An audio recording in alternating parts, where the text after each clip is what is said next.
back together board to tackle item 5.7. So for that, I will pass it to Assistant Vice Chancellor Vasquez and Executive Vice Chancellor Ferguson. Welcome.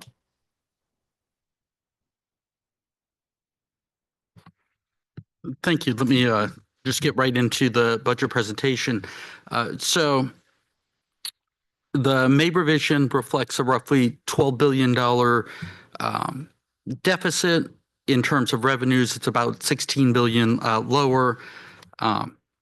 What that means for the California community colleges, there's two core issues. One, the guarantee comes down in the budget year because of the revenue differences. The second piece is across the 3-year window, 492 million associated with the transitional kindergarten rebench is shifted from the community college side to the K-12 side of the budget. Of that 492 million, roughly 233 million is ongoing. So what finance is doing is they're taking that amount off the top and then computing the split for 8911. So core investments, COLA comes down from 2.43% to 2.3%. It means that we have roughly 217 to 218 million for SCFF COLA, and it means that categorical COLA is reduced by just under $1 million. What the budget does do, though, is it uses a combination of a withdrawal from the state rainy day fund. So the state rainy day fund becomes zero.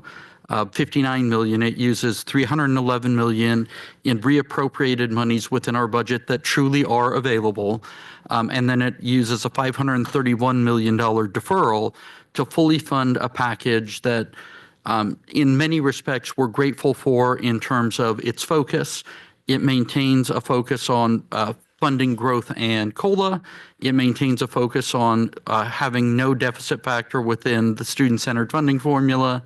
And it maintains progress toward the Common Cloud Data System, toward credit for prior learning policies, toward career passports, toward serving all institutions that are seeking to participate in the or are participating right now in the Rising Scholars Program.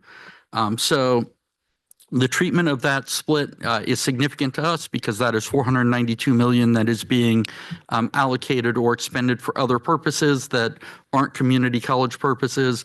The $531.6 million deferral in the budget year does mean that there's a level of risk in the out years for our system. History says that the maximum amount you can defer is roughly 20% of the total Prop 98 guarantee, including K-14 total, that's 22 billion, but that roughly means around 20 billion in K-12 and around 2 billion in community colleges. So if the state is not in a position to either repay or at least not go further into deferrals, if it had to, right now, my back of the envelope math says that we would probably max out somewhere in the 27-28 fiscal year in terms of deferrals. And that's assuming the state is not able to pay it down and has to continue growing that amount from one year to the next. And for those who may not be aware, deferral enables our college system to spend at a higher level today, and the state is promising to pay 1 year later. Usually they try to do it with deferring, in this case, it's the May and June apportionment payments to July, and then paying that as a cash payment in July. And the administration has indicated they want to pay in July because they are in a strong cash position, even though there are budgetary challenges. On the facilities front, we do see 3 project differences. 2 of the 29 projects proposed at the governor's budget have self-withdrawn. The campuses had indicated they weren't ready to move forward, given some changes at the local level. And then there is 1 additional project added, and that is the Davies Hall project at American River College, which you may recall there was some trailer bill language 2 years ago indicating that that would rise to the top of the list when appropriate.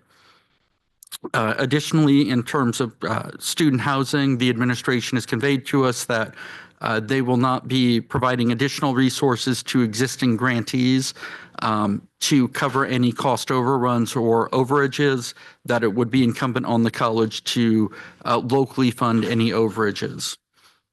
Additionally, they've indicated that They are not changing any of the statutory language, but any funding that was not allocated, so 81 million plus an additional amount for 2 projects that have rescinded would not be reallocated for new projects at this point in time, that they would reevaluate the availability and the deployment of those funds in a future year. So with that, I'll turn it over to a quick overview of state and federal legislation.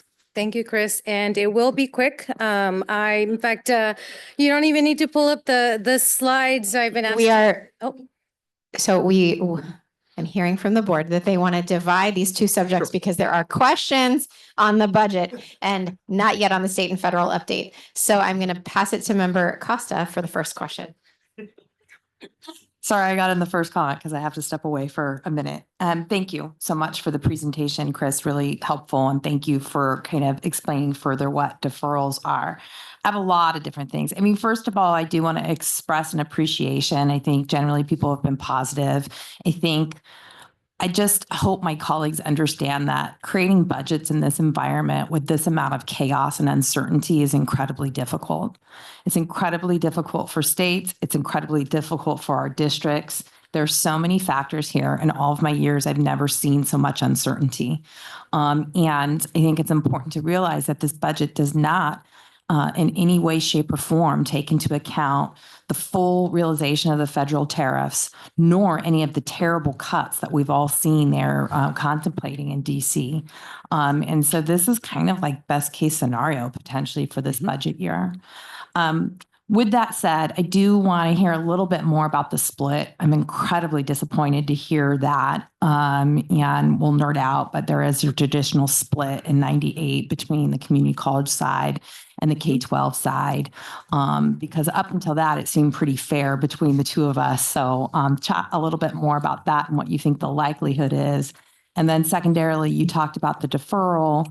I know in another hat you wear is making sure of the fiscal health of our districts. And so can you just speak to that? Because when we get to deferrals, it does give me a little bit of nervousness about any local districts that are experiencing cash difficulties. Yeah, definitely. So as it relates to the split, the state has historically suspended the split since 1990-91. What that split is a historical recognition of the resources provided to community colleges and K-12 education when the Proposition 98 guarantee came to be. So the state has historically suspended that split and made decisions that over the years resulted in an occasional split where community colleges may have been, I think the high that I recall seeing was 11.5% during the Great Recession, but also times when they were closer to 10%. In 2014-15, the state began making a concerted effort to maintain the split at 10.93% and 89.07%. And that maintained all the way through this last fiscal year. With that, in 15-16, there was some other adjustments made to take items off the top. So you may recall that adult education and K-12 strong workforce, programs that had some linkages to community college or from which, in the case of adult education, we were receiving some of those resources, were taken off the top before we computed that 89-11 split. Coupled with that, on the Proposition 98 guarantee, from time to time, they've done what's called rebench the guarantee. And what that means is they've either adjusted upward or downward the guarantee for either adding programs or certain spending or taking away programs and certain spending. It's an inexact science, but the general concept is we recognize the guarantee for the costs that are being incurred or not incurred based on that particular shift. So an example of the guarantee going down would be the $1.7 billion adjustment that was made for redevelopment agencies in the 2011-12 fiscal year. Now, that wasn't taken off the top. That adjustment was made to the guarantee. It was lower. And then the state decided what resources to allocate to community colleges or K-12 education. As the legislative analyst mentioned this morning, the state's history has been a bit of a mixed bag in that when the guarantee has been rebenched either upward or downward, Oftentimes, it has been rebenched in a way where community colleges shared in the gain or shared in the loss. Coupled with that, though, the state has not been consistent up until 2014-15 in its use of the split. It would often vary from one year to the next. And again, the split is on a legal basis suspended. So the split is in statute. It is not in the Constitution. I've been told that Proposition, I think it was 92 of either 2006 or 2008, attempted to layer that split into the Constitution. But at the time, if I recall, my history says that that split would have been 10.56%, with the remainder going to K-12 education. So, that's just an example that the split has varied over time. I think what's unique to us right now is, and we understand the rationale from the administration that the Proposition 98 guarantee was rebenched for transitional kindergarten. Transitional kindergarten costs were being incurred on the K-12 side, and they've made a policy decision to say that all of the resources associated with that rebench would be expended on the K-12 side of the budget, starting with the 23-24 fiscal year. So that's why there's a $492 million impact to our system. And that's the choice they've made. I think, and you may have, you probably missed it today at the hearing, but one of the things that I highlighted was we are the system, along with the University of California, the California State University, our independent institutions of higher education. We are the systems educating the workforce needed to implement transitional kindergarten, needed to train the next generation of teachers, needed to train the early childhood education workforce that is inclusive of that 3-to-1 adult to teacher ratio that they're looking to. It's not 3-to-1, it's 10-to-1, sorry. 10-to-1 that they're looking to achieve in transitional kindergarten classrooms. We're the system that does that. So we would just highlight that as part of the expansion of transitional kindergarten, the need for us to increase the number of students that we're serving, the number of students in those programs, and to draft and really help create the workforce that's needed comes along with that expansion as well. Member Epstein. Yeah, following up on that. So when it says that the impact is 492 million, of which 230 million is ongoing, I know in our earlier discussion, we said that net we were actually up. Does that take this into account when we said we were up, whatever it was, 2 point something percent? It does. And it's largely because the totality of the actions, whether it's using reappropriated monies, whether it is using withdrawals from the stabilization account, or whether accounting for that $531 million deferral, that's sort of why it looks as though from one year to the next, we continue to increase. But certainly the costs that are within that structure, change. There's been a big shift from a complete withdrawal on collaborative ERP from 162.5 million, of which 29 million was ongoing to support Common Cloud. That's now 12 million. Support for credit for prior learning has been reduced from 43 million one time, 7 million ongoing, to 15 million one time, 5 million ongoing. And the one-time resources for career passports has shifted from 50 million to 25 million. So it's within all of these different adjustments that we're looking at year-over-year changes in the guarantee versus, spending within available resources. So counting all of that, we're still 200 million ahead of last year's budget. Is that across roughly the 3-year window? That's what I would say. That's how we arrive at that figure in terms across of the spending. 3-year window, even counting this 230 million is ongoing? Yeah, because there are also costs that come off, such as deferral repayments that were embedded from one year to the next. You may recall that 446 million was deferred from 24-25 to 25-26, I believe that's correct. It was either 23-24 to 24-25 or 24-25 to 25-26.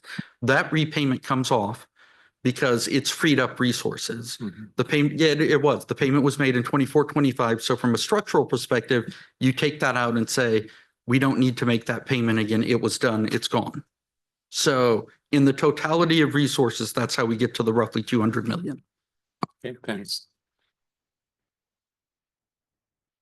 Now you can talk about the rest of it. Ready, set, go. Well, you don't need to pull up the slides. You have them in front of you. I've been asked to keep my comments brief, honestly to the point, because many of the bills that I prepared to present to you, they may change because Friday is an important deadline. It is a suspense for both the Assembly and the Senate. And at least half of the bills that we're tracking are in suspense. So their fate for the bills will be determined this Friday. And we're currently tracking about 80 to 85, what we call tier 1 bills that have a significant impact to our community colleges. But that number is down from at least 105 or 106 from when we last presented to you. And before I move forward, I just know that I want to express appreciation to our amazing government relations team. Justin Solnick, our senior legislative analyst, and Imran Majid, our director of fiscal advocacy, are right behind us. And I know tuning in are the rest of our team, Priya, Teresa Brown, Danny Mendoza, and Cody Peters is taking some much deserved time off. We wouldn't be able to present this work to you, develop the joint analysis without our amazing team. So just want to give them a shout out and acknowledgement. They're very busy and working very hard during this season. So, as we engage in with the legislators and the sponsors of the legislation that we're tracking, this team is really centered on the 4 legislative principles that you heard back in January. One, as we provide feedback, take a position, whether it's a support or an opposition, that we remember, right, that we are attentive to legislation that strengthens our ability to meet Vision 2030 goals, that advances the priorities outlined by this board. 2, we want to be attentive to legislation that looks at a statewide solutions or statewide approach rather than a district or regional focus. And 3rd, that we are really considering proposals that are using compelling data and evidence and best practices to identify a solution. And lastly, and this is really important, especially in context of the presentation you heard from Chris, is we want to support legislation that supports fiscal integrity, does not result in unfunded mandates, and that maximizes existing resources, right? We have to balance both, right? With the existing resources we have to execute the goals outlined by the legislature and this board, but also that does not bring on significant new workload. And right now, of the bills that we're tracking, at this moment, right there, and they're sitting in suspense, collectively, those bills bring on the maximum, on the high end, ongoing costs of $170 million, give or take. And that's mostly at the local level. About 20 million of that brings ongoing cost to the chancellor's office. So while we can agree on many of the policy goals of those bills, we also don't want to be set up to fail, right? Because if the ultimate responsibility to implement these policy proposals are on us, our college faculty, staff, and administrators, our counselors, we want to make sure that we are advocating for the resources that help them implement this vision. And right now we're in a very difficult fiscal year. So we will continue to advocate for those resources. We remain in active negotiations and conversations with author's office on amendments that get us to a place of compromise. So if we have not yet taken a position on a bill, it's probably because we're in active discussions with the author's office. Out of all the bills that you see in your slide, there's one that I do want to call out because it's tremendous news consistent with the goals of this board, and it's around CalFresh. So we are supporting 2 bills, AB 593 by Assemblymember Wicks and SB 761 by Senator Ashby. 761 is pretty historic and would be monumental for the system.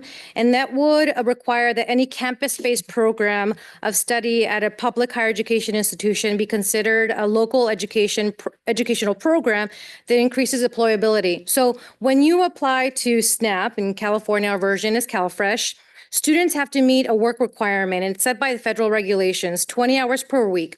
Now, there are exemptions to this rule, and college has to apply for their campus-based program to qualify, but that process is very burdensome and hard to navigate.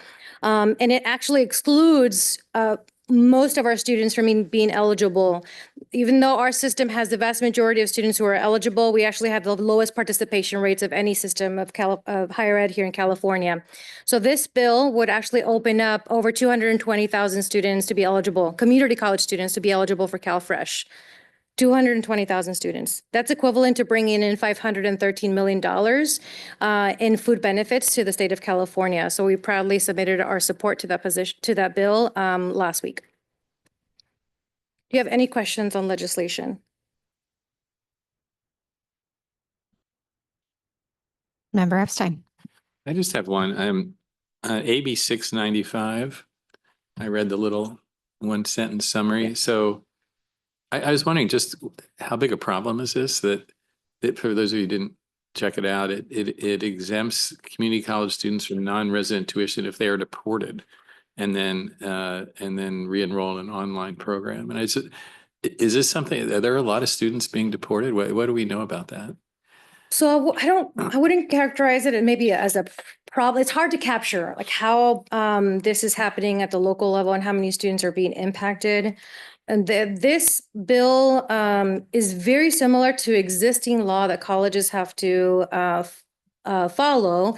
If you remember 2017, the governor signed AB 21 that required, and this was during the first Trump administration, required that colleges to make every step possible in the event that an undocumented student is detained, deported, or is unable to attend his or her academic requirements due to the actions of an immigration officer in relation to federal immigration order, that the college make every reasonable steps to ensure that they still have access to their financial aid and that they maintain exemption from non-resident tuition fees. I'm reading the exact language in that bill that was signed. Yeah. So what this bill does is it would require institutions to ensure that students maintain that exemption status if they're deported and they decide to re-enroll in whatever country they go to. The reason why we have not weighed in on this bill yet is because it does require, so two things. It requires this board to establish regulations to determine whether or not to verify deportation status. It's a very unusual thing for this board or our attorneys to develop regulations on. And two is that this bill provides just a very narrow exception to, we think, undocumented students. And there may be some legal challenges or complications with that portion of the bill. So we're working with the author's office on amendments that would make this operational. Yeah, and I just had, we're in some respects we're speaking in code, and that is because our comments are public, and to the extent this bill is considered or was chaptered, we certainly wouldn't want our comments to be used in any, potential way thereafter. But we would just remind the board that in California, we are subject to the requirements of Proposition 209, the Equal Protection Clause, and we will continue to make sure that our programs meet the inclusionary requirements of those provisions. And I will also just say very strongly, a reminder to our undocumented students, we support you. We encourage you to stay in our institutions. We will serve you well. We will do all that we possibly can to put you on a position to get a good paying job in California through our system. Thanks. Member Haynes. So I just want to make certain of the Board of Governors sponsored legislation. Do you see any challenges or any problems with any of the three bills? So I'll start with SB 363 or 363. That one has gotten strong support. That's by Assemblymember Bryan, and don't anticipate any challenges. I think there are some questions about whether or not this would result in cost pressures, and we've had really good conversation with the Appropriations Office to author to clarify any concerns. Don't see any challenges with that bill. SB 391, that's the bill that would allow this board to establish a fee policy for any external organizations who are requesting substantive data. We are so far strong support from the Senate Education Committee. It is sitting in suspense. Have received some comments from some stakeholders about who would be subject to this fee, whether or not there would be a waiver. This bill really, the language models what's in existing statute statute for at least at a minimum that we know about 5 other state agencies. So we don't really want to deviate from the language that's already in code for other state agencies. Our biggest message here has been that we're not codifying any dollar amount in ed code because that's not consistent with other sections of the education of codes. But that the board would consider what a fee structure would look like. That's step 1 of at least like 5 that have to take place. The last bill around legislative reporting by Senator Sayarto, that's been parked for this year and will come back next year. And are we supportive of that one?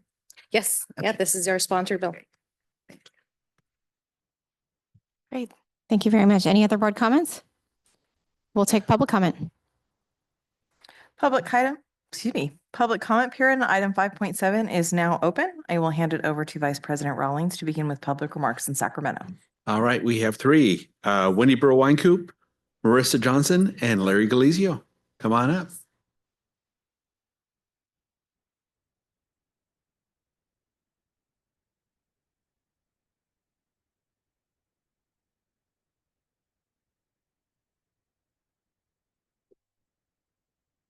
Hello, can you hear me? Wendy Brill Winecoop, President of the Faculty Association of California Community Colleges. FAC recognizes the governor's continued support of the community colleges relative to other higher ed segments. While not ideal, the proposed deferrals and reductions reflect a balanced approach given the state's fiscal constraints. However, we remain concerned about the proposed shift in Prop 98 funding that would disproportionately impact the community colleges. Our colleges serve approximately 14.5% of the Prop 98 workload, yet only receive about 11% of the funding. This inequitable split further strains our resources and hinders our ability to serve our most vulnerable students. That said, it's critical to view the budget pressures in the context of proposed legislation mandates that would impose significant new costs. AB 934 would layer on substantial expenses at a time when the system is already absorbing deferrals. Even by conservative estimates, the Assembly Appropriations Analysis pegs a potential price tag in the tens of millions annually, which we believe is an estimation given the significant increase in counselor workloads and technology needs. These costs would directly compete with core programs and services for scarce resources. Unfunded mandates threaten to undermine the very student supports and institutional capabilities we're fighting to protect in this budget. Our colleges are committed to advancing degree completion and educational equity, but we need the financial stability to achieve those goals. FAC urges the board to join us in impressing upon lawmakers the importance of aligning policy proposals with the necessary resources for effective implementation. By working together to protect the foundation of our system in this pivotal budget, we can preserve our abilities to explore new strategies that truly move the needle for students. Thank you.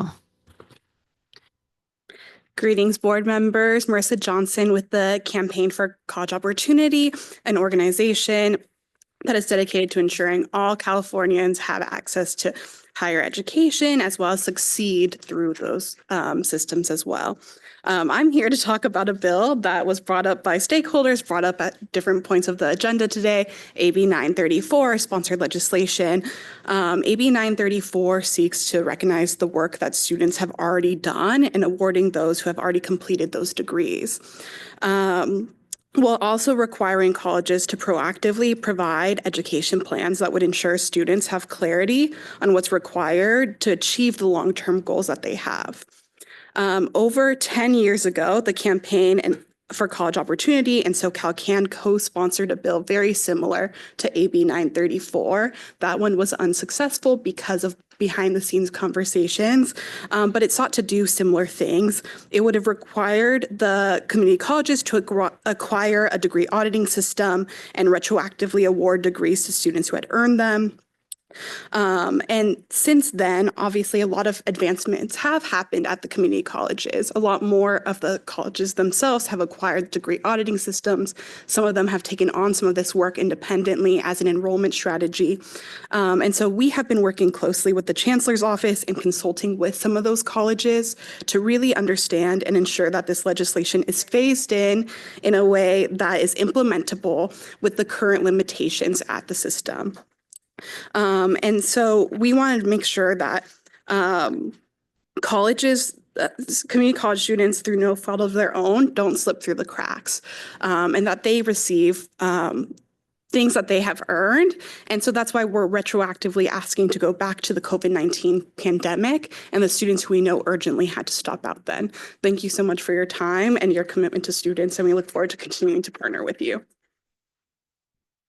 President Aguinaldo, Vice President Rawlings, Chancellor Christian, members of the board, Larry Glizio with the league. So on the budget, I was really pleased with what Member Costa said. Yeah, it's to try to put together a budget considering this federal government and things change every nanosecond. We already have unpredictability and instability, so it's very, very difficult. So we recognize the challenge. At the same time, what we're hearing from districts in the May revise, certainly there's frustration about the $230 million ongoing, the shift of dollars for the reasons that Vice Chancellor Ferguson said, not just ECE, but also the timing of it. This could have been done in January, and while it would still hurt, we just need less volatility and we need more predictability. So we're going to be advocating that this should be phased in over years. I don't know that we're going to be successful, but there are other pressures aside from the fact that this is a best case scenario in terms of the federal government. We all know the ports in Los Angeles are going to be harmed. The $40 billion we're seeking because of the fires. Part-time faculty lawsuit has not even been mentioned, and that could be a substantial financial burden on districts. The House at the federal government, the Pell Grant would be really detrimental to our students. So, and using deferrals when we're not, hopefully we won't go into a recession, but deferrals are typically when there's a recession. The fact that we're using deferrals for this sort of transfer is really problematic. So big picture, we're just saying we're going to be asking for a lot more flexibility. Yeah, we need more counselors, but we can't. The districts can't hire more counselors, and I think all of you know why. So over the next coming years, the districts need flexibility to deal with all this volatility and the challenges at the budget level. Thank you. Thank you, Andrea. No virtual comments? No virtual comments. Okay, great. We will move to item 5.5, update on fiscal health and resiliency of California community college districts, and we'll stick with EVC Ferguson. Yeah, I'll keep my comments very brief. Generally speaking, our districts are well positioned at the moment. They have reserves that can take them anywhere from roughly a month and a half on the low end up to 8 months on the high end. So they're very well positioned. Our office does fiscal forward sessions. We have modeling software for the student-centered funding formula available to districts. We do monitor as well to ensure that if we are seeing a situation, we can intervene and work with that district quickly and expeditiously. As it relates back to the budget, the one thing that we would note is, depending upon the size of your reserves will depend upon your ability to either self-fund a deferral or need to access the market for a temporary revenue anticipation note. So most districts in a deferral will pull from their reserves, meaning no cost, but also no gain on interest. Districts that can't do that would access the market. So right now, we're in a pretty good spot. The debt ratios are looking relatively good for most districts. And we will continue to monitor. This is an annual report that is required to be provided to the board. If we see anything in the interim, we will certainly highlight that for the board if we see that. Member Haynes? So there in the past or recent past, there have been districts that have been in that borderline. Are they positioned that I don't know how to say this. Are those the ones that the chancellor's office is looking at? And if indeed they tilt over into becoming insolvent, or what, maybe that's not the right legal term, but what would be the remedy that the chancellor's office, not the chancellor personally, but the chancellor's office would use in terms of the tools available to it? Yeah, we definitely look at those that are most at risk of running into a fiscal situation. We tend not to focus on those that have excellent reserves and are well positioned. In terms of tools, certainly we have our fiscal forward sessions, which we've been using to try and help with districts, especially districts that have new chief business officials, to help train them up as to what our colleges do, how they operate, what the fiscal levers are. And then, the second step would be we do have the Fiscal Crisis and Management Assistance Team that can also help districts. We try to avoid, but you've seen it in the past, the selection of a special trustee to help a district that is seeing significant pressures. And then in the worst of worst case scenarios, you may see a district come forward asking for additional resources of the state and or an emergency apportionment. That has been very rare. There's only been one emergency apportionment issued to a community college in the past, and that was the Compton Community College District in the mid-2000s. The state did provide additional protections and flexibility to assist San Francisco City College in the mid-2010s as well. But we're not seeing any districts that are nearing needing those types of measures at this point in time. In terms of what districts can consider, districts would have to look at their cost, would have to look at the number of students they're serving. Do they have the right size of staffing? Do they have, other costs that they may be able to reduce at the local level? Do they have other ways of enhancing revenues, generating additional or serving additional students in their service areas? So they have several factors that they can work through to try and address any given situation. It's not always pretty when you have to pull back, but they do have those tools if they need to. Can you remind me, if I recall, there were about 5 districts. I could be wrong on that one. But then does the chancellor's office have to wait to be asked, or is there a threshold in which the IEP, what PI goes in and all of that happens without their saying yay or nay to it? Yeah, unfortunately, my staff aren't available, and I'll have to get that information to you. We definitely do have thresholds in which we increase our engagement with the district, but I'll have to get that to Thank you. you. Seeing no other board comment, let's go to public comment.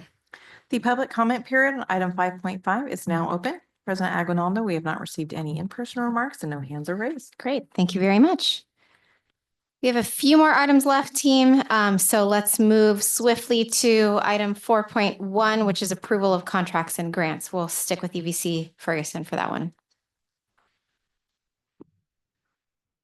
Yes, so there are a number of contracts and grants that we're requesting approval of.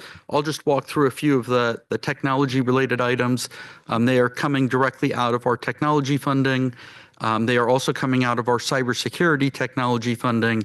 And then there are 2, one that is being funded through our office budget, as well as a grant that we received from the Office of Emergency Services. So the core of the contracts for technology, the 2 that are being funded out of our core resources, ultimately those are grant funds that go to the Butte Technology Center. They support efforts such as maintaining our existing CCC Apply. So they are maintaining existing efforts to combat fraud. I believe the program that they maintain is called Super Glue, and it gets about, we'll talk about it in another moment, but that Super Glue covers around 85% of all fraud and the application stages being caught via those tools. So those are those 2 contracts. Then the next 2 on the cybersecurity front go to Santa Clarita. What they are intended to do is these are sort of the statewide professional development and statewide response tools to help districts avoid cybersecurity. You may recall that we were provided as a system 25 million ongoing for this purpose. This is the state level resource that would be going to those districts. The self-funded, office-funded contract for roughly 240,000 to purchase laptops is coming out of our state budget, and it's presented. Our state operations budget, it's presented to the board because of the amount. And then I would just highlight the $220,000 grant for cybersecurity response was a grant that we applied for and received from the Office of Emergency Services to assist with our office's efforts. So those would be the core of the contracts that I'd highlight today, and we'd ask for your approval of the contracts. Thank you very much. Any board comment? Seeing none, let's go to public comment. The public comment period on item 4.1 is now open. President Aguinaldo, we have not received any in-person or virtual comments at this time. Wonderful. Thank you very much. Let's go now to item 4. Motion. Oh. Motion. Small detail. May I have a motion, please? Motion. So moved. Thank you. Thank you. Andrea, let's do the vote. Love Adu. Aye. Hildegard V. Aguinaldo. Aye. Adrian C. Brown. Aye. Casey Chang. Aye. Amy M. Costa. Ricardo de la Fuente. Aye. Tom Epstein. Aye. Pamela Haynes. Aye. Harry LeGrand. Aye. Bill Rawlings. Aye. Los Villalobos. Aye. Syrian Villavicencio. Aye. Joseph R. Williams. Aye. The motion passes. There you go. All right. Now, item 4.4, addressing application fraud. Ferguson, you're up again. Yeah, and Assistant Vice Chancellor James Todd is going to join me as well. What we are asking the board to approve are 3 items to combat fraud. But before I get into that, just at a high level, really our system faces 3 types of fraud today. First, it's at the application stage, which is fraudulent actors that are attempting to access our system. They may be applying multiple times, and they are ultimately doing that in an attempt to enroll in our our college system. From there, if you are able to get into enrollment, fraudulent actors may be focused on 2 core items. One, trying to access financial aid, and then secondarily, potentially trying to access the .edu email, because that does have value in many applications, as well as in seeking out specified discounts from vendors that provide discounts to our students at our educational institutions. What we've been seeing is an increase in the amount of fraud attempts at the application stage that is ultimately resulting in additional workload on our campuses to root out at the enrollment stage non-authentic students. So our focus is authentic students. So the latest data that we've seen, that you may have seen in some of the news articles, is around 31.4% of the applications have been determined to be fraudulent. We've stopped that. So just to be clear, that is not that those applications are not making it through to the enrollment stage. It's our understanding that 31.4% represents around 85% of all of the fraudulent attempts. But as we get to the campus level, what we are seeing is that we are having to focus more in our partnerships with our campuses to prevent fraud. And our faculty are having to do additional work, and we have Title V regulations that require this today, to identify non-authentic students within their courses so that they can be removed prior to census day. This is the biggest challenge by far that our students face, because when we have the fraudulent students in that enrollment stage, they're taking up space from some other student's ability to be in that course. And by the time they are dropped, that student may or may not be able to access that course, or may have decided not to access that course. And then the last type of fraud that we have, which is the most minimal, it's around 0.2%. There's roughly 10 million in financial aid fraud and 3 million in federal financial aid fraud and 3 million in state financial aid fraud that has made it all the way through from application to enrollment to financial aid. On the financial aid side, there are robust checks that help avoid, significant fraud. What we are asking the board today to do is take 3 actions. One is to first enhance our ability to stop further fraud at that application stage, and that is through a mandatory use of identity verification at the CCC apply level. The second is to direct us to implement more technology tools that can identify potential fraudulent applications. So in the most extreme of examples, if we were looking at an IP address and we got 30,000 applications from that one IP address, that would call into question whether that's a legitimate, authentic student or if something else might be occurring. And then the last that we have is we would like to have the board provide us direction to seek authority to implement a potential application fee that could also support our fraud mitigation efforts, but more importantly would help mitigate fraud. So as a totality, this package is designed around trying to combat fraud, trying to make sure that our students are able to access the courses that they need to access in the least intrusive way. To be clear on the fee, we are not imposing a fee. We are not asking the board to impose a fee today. We are asking to seek direction so that we have the authority to do so. And we know that there will need to be significant conversations with our interest holders. We know that we will have a focus toward trying to make sure that we have methods for our most challenged students to be able, fiscally challenged students to be able to access and apply. We know that we will need to mimic other institutions' processes potentially to mitigate any impacts on our students.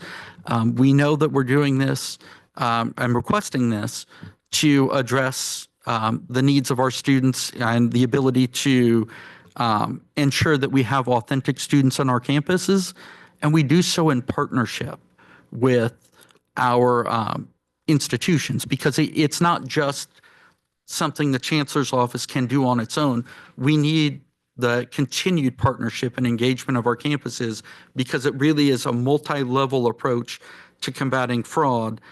So we are hopeful that through this robust approach between our partnerships, between these 3 approaches, that we can ensure and tell the public with certainty that we have authentic students on our campus, that we have authentic students receiving state and federal financial aid, and that we have a high degree of confidence at all times. And our data sets show this today, that the students that we're serving and the growth that we're seeing in our system is authentic as well. I'm happy to answer any questions. I know that my colleagues Jory and James are available to help as well. Thank you. Member Adu, Member De La Fuente, Vice President Rawlings, and then Member Epstein. Hi, thank you so much. Before I start off. Oh, hold on. If I may. I missed a cue here. Assistant Vice Chancellor James Todd also has a few comments that he would like to add. Okay, apologies, Lev. Let's let the presenters continue. So I'm going to bring a couple of thoughts as well to echo Chris's statements. So I've served as a Chief Student Service Officer as well as an instructional officer at a couple of campuses. And I remember when I would be in conversations with my presidents about what was happening in terms of enrollments. And the first one was, well, can we get students from application to enrollment in 24 hours? And then the second was, can we get students, by the close of business, an email and ready to enroll? And then it became almost instantaneous. Can we get them immediately enrolled and with an email address and also into classes? What I think is important is that we've built a system that is absolutely barrier-free for students. We've made, the largest education system in the country that's open access, really open access, right? It is an incredibly quick system, and we serve students that are looking to access education, a really easy system. And so we have a system that was not necessarily built for this moment with AI and technology, something that is also a target now for financial aid fraud. I also want to pause on one other idea that has been part of our conversation with stakeholder groups as well on this moment, this idea about access. It continues to be our focus, and especially the relationship between access, support, and success. These are not mutually exclusive categories.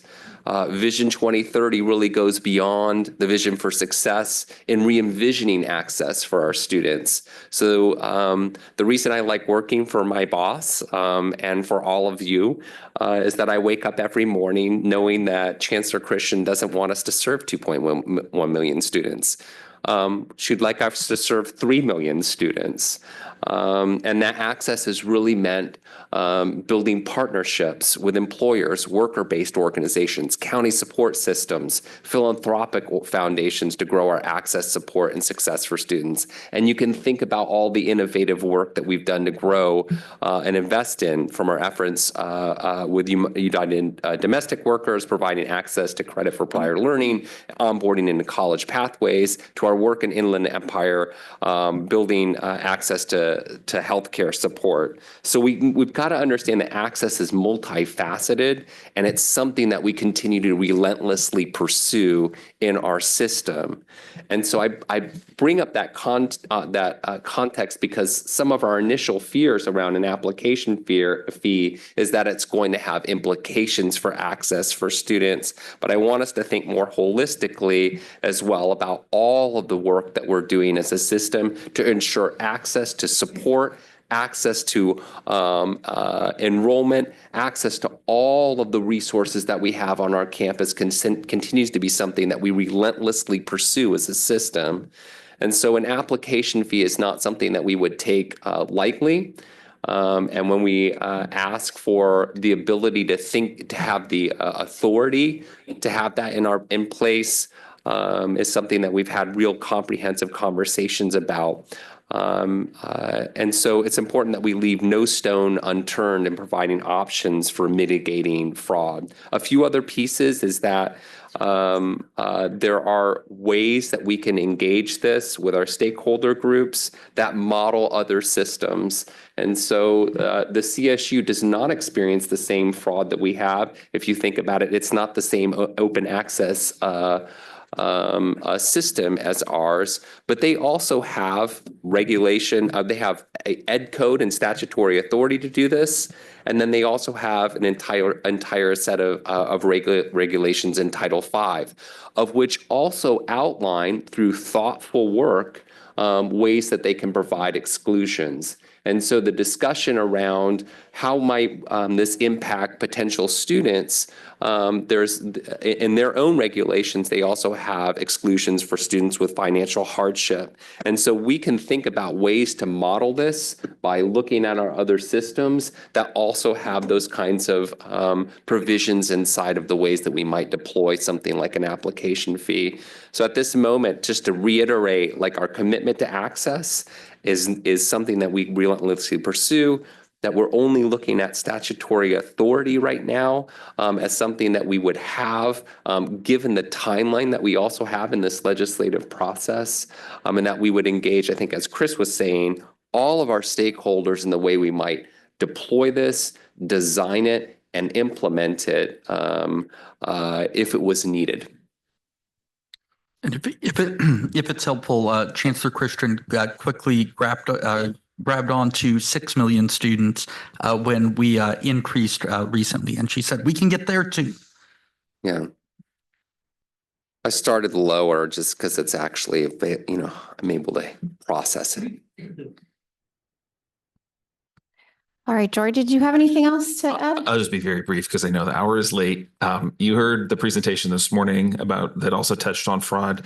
I would just say that, you know, one of the things that's really important is that we take a comprehensive multi-layered approach to solving this problem. And I think you're seeing the system office try to move with urgency in relation to safeguarding our resources and safeguarding our access for students. But we need to have the tools in the toolkit to be able to do this because we do know that the fraudsters change their tactics quickly.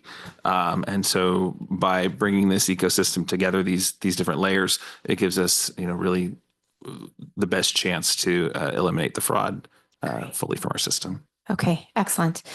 We have some time constraints, so I'm going to rearrange things a tad. Epstein, Adu, De La Fuente, Rawlings. Yeah, thanks. I just want to express my confidence that this is the right thing to do, that the Chancellor's Office will implement it with fidelity and make sure that no one who deserves to be enrolled will lose their enrollment. I'm sorry I have to leave because I had car issues this morning and I've got to pick up my car before the place closes, so I won't be here to vote on it, but I wanted to express my support for this and that I'm certain that and as you all said, this is going to be implemented in a way that doesn't deny anybody who needs to be admitted. Thanks. Can I move the item? Go on and Will I move move it, it? and I'll second it. Okay. Well, I did. Okay, thank you. All right. But You're dismissed. but then I Do you want to talk? no, I don't want to talk about it. Okay. I don't. Love, you're next. Hey, sorry for going against you, Board Member Epstein. I want to start by recognizing that I really appreciate the level of attention and care that's going into this issue. Fraud is a very serious issue in our system, and protecting student data and enrollment integrity is really important. However, in particular to items 1 and 3, I don't think this is the way to do that. I think charging any kind of fee to apply to community colleges fundamentally conflicts with our system's identity as an accessible, open, and community-rooted higher education system. Introducing a fee, even if it's a small nominal one, will shift our default from access to restriction. It sends a message to students that they have to prove that they belong here, and I don't really think that's who we are as a system. Particularly for many students, let's say it's a $10 fee or a $20 fee. That isn't modest for a lot of people. It is the cost of food for the children. It is a week's worth of gas. It's something that they can't spare. And even if fee waivers existed, the onus still falls on the student to request the exception to access rather than access being granted to everyone unconditionally. Particularly, I would also like to raise my concerns about the current identity verification protocols and whether or not we were to expand them. Let's use ID.me for an example. I understand that we've already implemented robust tools, but these tools aren't equitable. ID.me, for example, does not work for students under 18, which immediately excludes a significant number of dual enrollment students. Beyond that, entire groups of students are ineligible to use ID.me at all. Incarcerated students, undocumented students, and those without a permanent address, such as unhoused students. These students often lack documentation, access, or verification steps that ID.me requires. And I personally experienced this myself. I had to drive 5 hours to Moore Park College just to verify my identity in person because I didn't qualify for ID.me. And I had the means to do that, but I know that most students do not. And so when we pursue identity verification protocols, I think that's something to consider. And additionally, 15 to 20% of our students take courses at more than one college per year. Imposing an application fee would make it harder for students who are already navigating multiple systems, often with different portals, processes, and timelines. And it would make it inconsistent in verification requirements. And it would just make their experience more fragmented and less accessible. And so I think our responsibility is not just to stop fraud, but it's also to maintain the access we have as a system while we do it. And so these proposals would make it harder for students to get the very education that we're trying to serve to them. It would penalize students for the system-wide problem. And I think we should definitely continue to focus on this issue because it truly is one, but maybe invest in different, more targeted solutions that don't put the cost of fraud prevention on the backs of students. Thank you, Love. Ricardo. I wanted to ask, what is the approximate cost of fraud through the whole California community college system? And what would be the cost of implementing these type of systems? And I'd agree with Lavadu that, you know, putting an application fee will deter possibly hundreds of thousands of students that may need the gas money or their lunch money. And I think if we can avoid having an application fee, that will align with our values of open and open access and affordability. You know, I know when I was applying to college, you had all these application fees and you're thinking, I'm not even in yet. I'm already paying all these fees. And, you know, the first thing you go to the door, that first impression is everything. And if you're taking my credit card, I don't know how I would feel about that. But I understand it's important to combat fraud, and it's a huge leak in our system, and we need to fix it. Yeah, so I'm going to answer in a very careful way because I know that some of those fraudulent actors are also watching today. And that is, you know, we are certainly spending in the millions to low tens of millions on tools to try and prevent fraud. We spend this, whether that's through CCC Apply, whether that's through cybersecurity efforts, whether that's through the cost of having faculty engagement to review the different students that are in their course sections. So there's a significant cost to the tools. There are significant costs to what districts do, and there would be significant costs to adding the additional tools.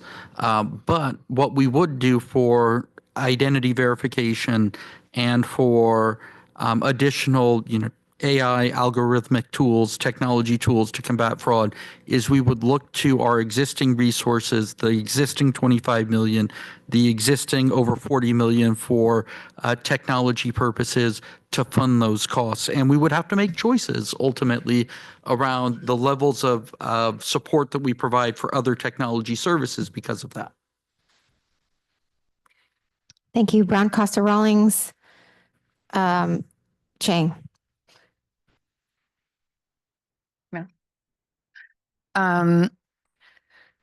So the other day I took my family to the movies and I noticed that if you purchase online, they charge you a $2.17 convenience fee per ticket. And so I opted to go in person and not pay any fee at all. So if we were going to, well, that's one piece. If we were going to implement something like this, I'd like there to be that kind of option. But then I heard Member Adu talk about how she had to drive 5 hours to go in person for her own situation. So I'm not sure that this would be a good solution to this particular problem. Another thought, if there were a deposit rather than a fee that goes towards something that students are going to be doing, that could potentially also be a better option, but still not ideal. And third, you brought up that the CSU system already has something similar. And as a counselor, I can tell you it's extremely challenging to communicate to students that the CSU fee waiver even exists. So I'm very fearful about the implications of this. And fourth, my mother, when she went to community college, it cost her $0. And we're now at $46 per unit. I want to shift our whole narrative into showing how important we are and how this shouldn't cost anything. If we are the key to all of these different statewide efforts, we should be funded as if we are the key. So again, I just don't, I agree with Member Adu about putting it on the students to solve our structural issue just doesn't feel right now. But those are my ideas that if this were to move forward, at least we can try to adjust it somewhat, but I'd prefer not to. Thank you. Okay, Costa, Rawlings, Chang, Haynes, Williams. Go ahead, Member Costa. If there's a fiscal issue, Amy Costa is there. Just really quick, I mean, I think we're throwing around the term cost, but I think we need to really think about a couple different levels of cost here. First, there's the time cost for our faculty to figure out who these bots are. And we've heard from our campuses how much of a burden this is for them. And I know for most faculty members, they would probably much rather spend their time in other manners than figuring out who's fake, who is not. There is a cost for students when these classes are showing up as full and they're not. And so I talked about the Rosetta Stone. It just got more complicated because now you can't get a class because it's filled with bots. I also think, and I'm going to just say this, we are costing the state and the federal government money. This is not being a good fiscal steward here, because ultimately what these bots are after are Pell Grants and Cal Grants. Okay? Cal Grant is an entitlement program. That is a blank check coming straight out of the state's general fund as we are facing a $12 billion deficit. It's irresponsible. And there's no such thing as a free lunch, folks. That's an economic principle. And I think that we have to, like, what I see is this is a tool to make sure the person is a real person. The fee is the tool to just make sure. And I think that we can do it in a way that it is not cumbersome, it is not overly burdensome to our students. But I do understand the machination here that we need somebody to say, I'm a real person. And payment is sort of one of the ways we do that. Earlier, our colleague was talking about how non-residents actually ended up paying for resident students. I would be open, as my colleague, Board Member Brown said, if the funds were to be utilized for something that was student-focused, student-centered. We do that a lot, where fees ultimately go towards student-directed activities. But I think, hey, for me, it could be $1. I don't think the amount really matters that much. Chris may disagree with me. And, I would be really open to, outside of just kind of the normal base operating costs that we have to structure here, that it go towards something that's, relevant for students. But I just, this is fraud on a grand scale, billions and billions of dollars. And so, we got to figure out some way that we stem this tide. Yeah, absolutely understand, all of the comments that have been provided right now. One that I think is important to note, though, in terms of a fee, there are constitutional requirements that were put in place by Prop 26 around what can constitute a fee and what is constituting a tax. So we would have to make sure that however this was constructed, and as we consider it with our colleagues, that we meet that test. Can I also say this, the key point is that this is not about revenue generation, right? This is merely about combating fraud. And so that's been an important message for us as well. And I think everything that you've mentioned, Board Member Brown, has been part of the conversation that just would happen later with stakeholders. How do we find ways to mitigate and make sure that we're providing as much access as possible to the diverse Californians that we serve? Thank you. Rawlings, Chang, Haynes, Williams. So I definitely appreciate the conversation we're having. It kind of goes full circle to one of the items we discussed earlier around technology and some of the solutions we have there. Before I get into the heart of my comments, I want to point out the area that concerns me most is the rate of increase in the attempts at fraud and the success at fraud. So we've had some fairly fair articles written in papers recently and online that I think capture it. 74% increase year over year on the success rate of the people committing fraud.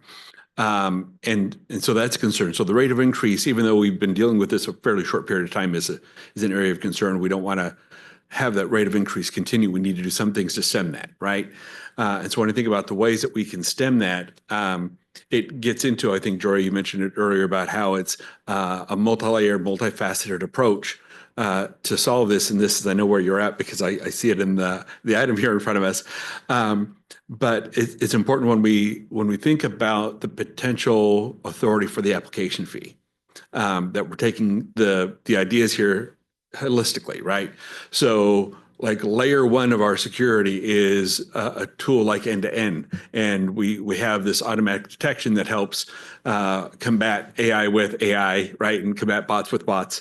And having that take like the first huge chunk right off the top, right? And so then that allows us to put our energy into a narrower scope of attempted fraud that then we're able to be a little more refined with, right? And so that might be a student that may not want to be able to go in person, maybe they can do an ID.me or some other identity verification online so that then they're not impeded in their progress in having their identity verified, right? So that's like a second layer after the other AI technology tools. But then if they don't have access to an ID or they're not eligible for ID.me, maybe because of age, maybe because of resources, or they're not comfortable sharing their data, then maybe they get in person, or maybe they get online with the college and are able to verify their identity that way, right?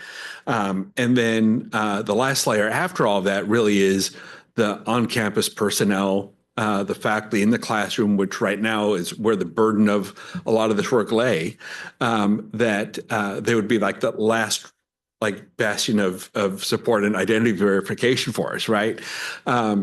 And that's all without having to do the application fee. But absent the authority to do an application fee, we would have a delay in responding if these other methods aren't as successful as we hope they are. So I'm hoping this framework we've got, especially from the first two recommendations here, that those are completely successful and we never have to entertain an application fee, right? But if we get to a point where we have to entertain an application fee, I don't want to have to wait a year to do it. I want to be able to have that discussion ideally here. I mean, the legislature is going to have their whole discussion. That's going to be fully vetted that way. And would we get to that point? If we get to that point, we'd have another full discussion here. And then we'd really be able to thoughtfully weigh with all the stakeholder input, including and especially our students and our potential students, would really be able to weigh that, right? And so I think taking a look at this holistically is really important, that we already have very many layers that we hope will be successful that we haven't fully implemented, quite honestly, right? And I'm hoping we can do that through this motion. And really get to a place where the application fee is something we have authority to do, but not considered because we won't need it. Yeah, if I may reiterate, that's exactly what we're looking at today. We are not proposing a fee today. We're proposing the authority to seek the fee should we need it. To your point, the longer we wait for that authority, the longer it would take to implement if it ultimately were necessary. And if the first two measures ultimately prove to be outstanding in preventing fraud, we may be in a position 6 months from now where we don't need to do that. But we need the authority in the event that we do. So again, we're not saying what a fee would be. We're not saying how it would be implemented. We are merely asking the legislature for the authority to consider a fee. And we would note, to your point, it does require legislative review. It requires the governor to weigh in as well, if it were to make it to his desk. So those steps have not been cleared yet either. So we'll just reiterate again, it's just seeking the authority. That's all we're doing today. Sorry, requesting today. Great, thank you. Rawlings just went. Chang, Haynes, Williams, Adu. Okay. Thank you for the presentation. As a student, I very much share same sentiments as Board Member Brown and Board Member Adu, specifically about the fee. But I also wanted to share that I was flagged for fraud when I applied to Diablo Valley College, and I was able to enroll in a class, go to the first Zoom meeting, and I've met the professor before. She knew I was a real person. But for some reason, some back end thing marked me.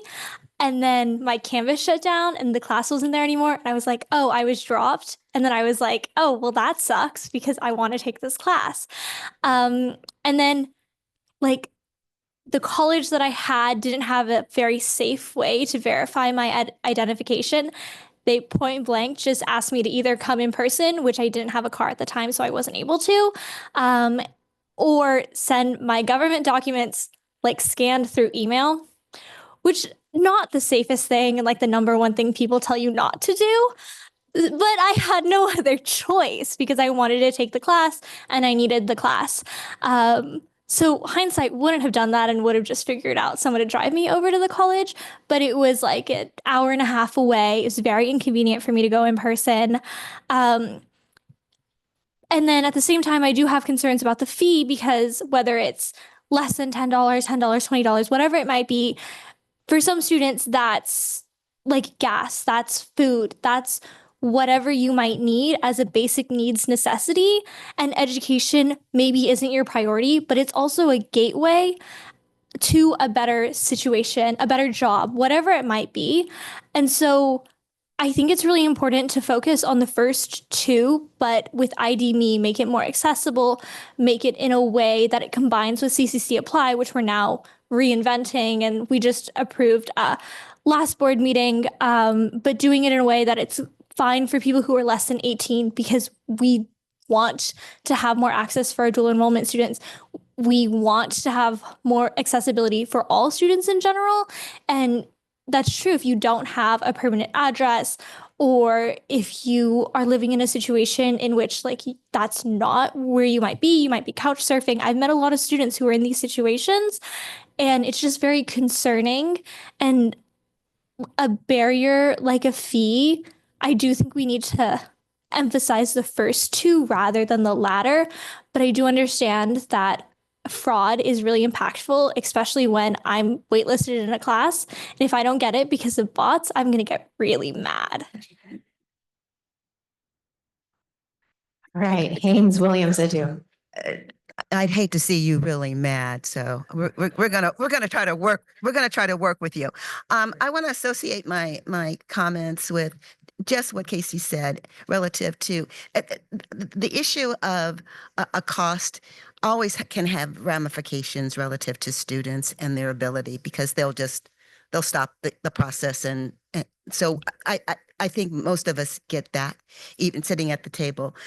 The reality is that fraud is causing those students not to be able to apply, not to be able to get their financial aid, not to be able. There's so many things that impact a broad cross section, and so I think that the focus has to be on implementing a robust identity verification protocol that can stop significant numbers, just that alone. But we still have to work. We still have to work, because bots are changing as we speak. And so, and deploying an advanced technology, using the technology to work, that's also going to be the case. But this is also the reality. That third piece has to be the hammer relative to what may not work. It has got to be part of the toolkit. And the process is so long, and this is where I agree with Bill, that we really have to have all of these things working in conjunction. And there's ways to set up a fee that could be go toward your enrollment. I mean, there's things to do to help students relative to those who might get caught in that particular web. There isn't a solution relative to if we don't do those first two and that third one. Because the protection of funding, given that we're not getting as much as we thought we were going to get, we really do have to protect what we do get and make certain that we are not caught short-footed. May I respond to that really fast too? I just think it's so important that you're talking about it being a part of our toolkit, and your story, Member Chang, is exactly the kind of story I think that as we go through a stakeholder process and try to develop what the implementation would look like, taking that into consideration. So, and I'm very sorry that you experienced what you did. Those are the kinds of things that we need to share best practices and develop ways to mitigate this at local campuses that don't impact real students. So that would be our commitment once we had something like this in place, and if we had to use it. So I really appreciate both those comments. And I would just say safely, securely, and consistently across the colleges is really important.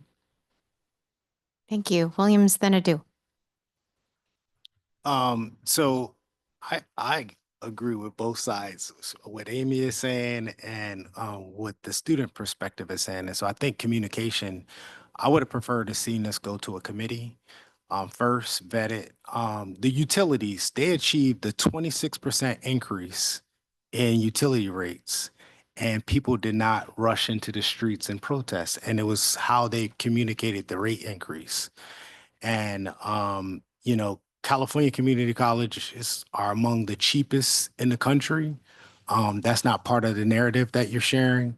The backdrop that you got, our president banging on us, writing a letter about this is not part of the backdrop.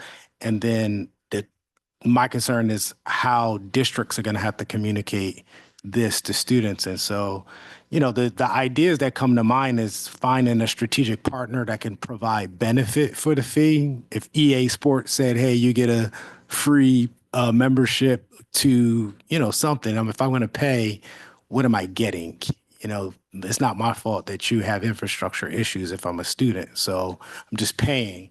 And so I understand what you all are trying to accomplish. I do think you should think about our district's going to need resources. I know you're saying you're not raising funds to help districts, but I do know districts that have full-time staff dedicated to this issue, and they may need to add more, and they might need funding for this. And so I just think how the issue is communicated is really important. And I think if we can work through that, as you ask for the authority, how do students get included in the process of what this thing ends up looking like, I think would really be important.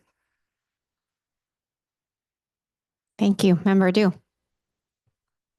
I wanted to ask a point of clarification. You mentioned earlier that we're only here to, for item 3, to approve the authorization to impose a fee, correct?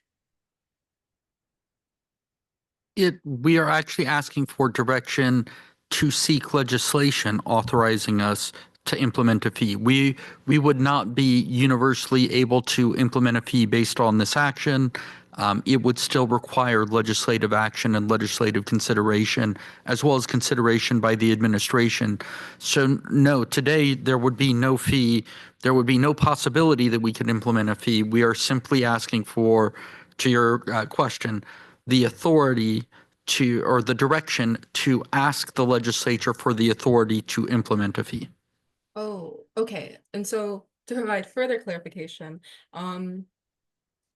let's say you get the authorization from the legislature, it would come back to the system. And if you were to say, want to someday down the line, a year down the line, implement that fee, would it go through the board, or would that be something that can be implemented by the office itself? Yeah, I think before I respond, I would say first, it would have to go through multiple layers of engagement with our community college stakeholders, our students, our staff, our faculty, our administrators, our board members, our partners in the legislature. All of those conversations would have to continue. And before we even came back to the board to have a fee or to set a fee. So all of those steps would have to occur from our perspective first. And if that doesn't, we would likely expect the board to say, well, wait a second, have you gone through all of the pieces that you committed to doing before you consider that? So to your point, we still have to have the conversations, and yes, the board ultimately would have to take a future action to say, yes, this is what we're doing based on all of the feedback that we've heard. Okay, thank you. All right. Member LeGrand. This is it's a semantical question for me. I don't like the term fee. I mean, I would be more comfortable with a deposit, and that way I know it goes towards something. The student doesn't lose anything. Because when I think about a deposit, that can go towards basic needs, that could go towards books, that could go towards something else, and you still accomplish your goal, but the student does not wind up being on the short end. I thought I'd just make myself comfortable, if that's okay. The question of the nomenclature of a fee is a legal term of art. So whether we intend it to be a deposit or a fee or a down payment or something that's refundable, it would be legally a fee one way or the other.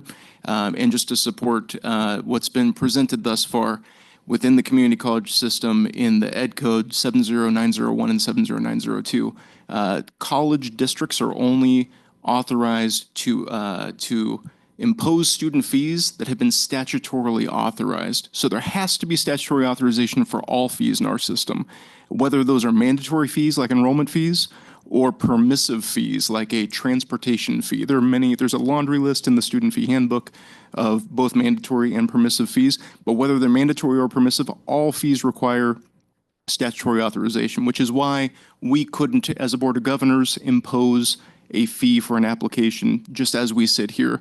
The request from staff is asking for direction from the board to pursue statutory authority. And then ultimately, that would be a conversation that the legislature would have in tandem with the office.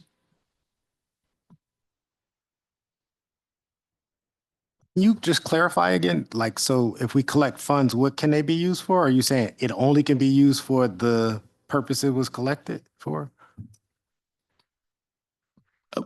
Yes. So the legislation itself would indicate what the purpose of the fee would be and to what purposes it could be used. But there's also a constitutional overlay about the amount of a fee. A fee in California can't technically be more than the cost of providing whatever service is associated.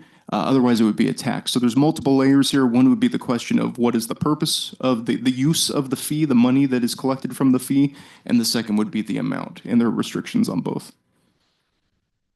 Member Costa. I just want to clarify this point because I think it's important under Prop 26. So under Prop 26, any local entity can only have the fee cover their cost. So whatever it costs them to collect it, to administer it, all of that. So if we wanted to divert it in a different way, our districts would be giving that up, right? Like the total amount would still be within that bucket. But if we wanted to redirect it for another purpose, could we do that? Or is that not permissive under Prop 26? That would not be permissive, and I'll let Jake weigh in as well. That would not be permissive. You cannot take a fee that's been paid and then use it for a purpose other than the purpose for which it was authorized in law. Cannot do that, not allowed. You can, and you'll see this quite often, and I think this is very germane to the conversation. Quite often you will see a limitation in statute that says, and you can't have more than X month worth of reserve in a special fund whose revenues are generated from a fee. So they even go as far as to say, and that fee can't be more than the actual cost plus a small reserve in the fund that is collecting that fee. So it's very, very specific as to what you can use it for, what you can charge, and what you can accumulate within an account. In fact, to the point of a deposit or returning funds to a student, in the event you have a fund that is fee generated, oftentimes if you hit that maximum reserve, the first thing it says to do is either reduce the fee or return the amount back. So what we're asking for here, again, is just the authority. We have a long conversation to go, and we certainly intend to make sure that there is a process in place that does not hamper access to our students as part of those conversations. And again, this is just the beginning of the conversation. It is not the end. Excellent. At this point, we'll welcome public comment. The public comment period on item 4.4 is now open. I will hand it over to Vice President Rawlings to begin with remarks in Sacramento. All right, we got a handful of folks here. So we'll start off in a couple pairs. We'll start with Cheryl Aschenbach and Wendy Burr-Weinkoop, and followed by Larry Galizio and Sue Chan.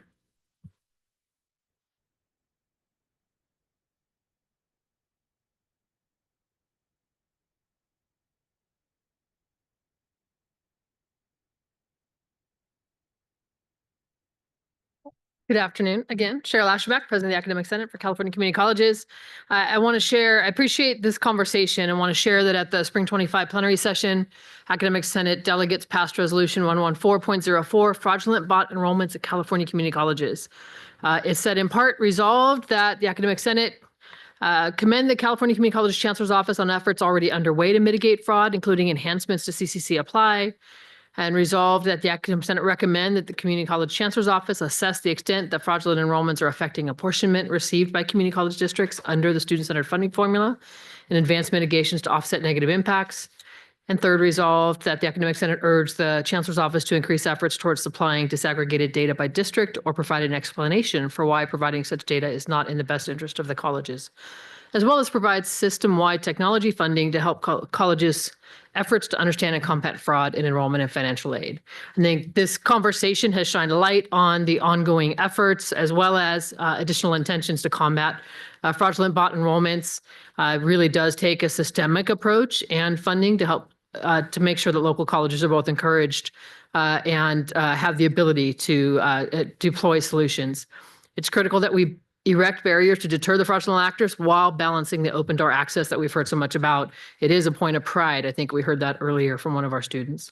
The Academic Senate is concerned with the possibility of approaches that may pose a barrier, but is encouraged by the intent to have extended conversations should we reach that point.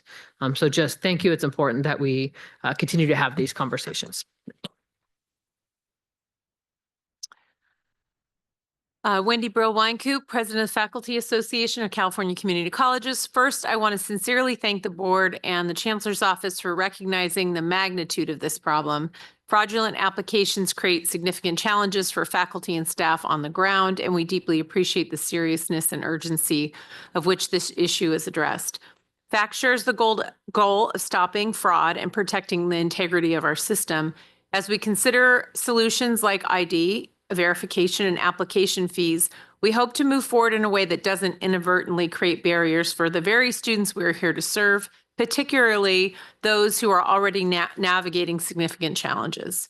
Requiring ID verification tools like ID.me, we suggest allowing students to opt out and verify their identity in person or through a video call with campus staff. Not all students have equal access to or comfort with these platforms, but we don't want to lose any students simply because of that. As for the proposed application fee, with a nominal fee, while a nominal fee might not pose a barrier for most, for some, it could be the difference between applying or not. If a fee is instituted, could it be credited back to the student's account upon enrollment? And for students who take a semester off, would they need to pay the fee again if they want to return? Ensuring the fee that doesn't become an unintended roadblock is crucial. Finally, to ensure these measures are effective, we ask the Chancellor's Office to provide regular updates on their impact. Tracking outcomes will help us fine-tune our approach to stop fraud while we are still welcoming to every student. FACT's committed to working with the Chancellor's Office and the board to tackle this issue collaboratively. Together, we can protect our system's integrity and keep the doors open for all. Thank you very much for your leadership on this. Thank you. Next, we have Larry Galizio, Sue Chan, and then Eric Kalimagi.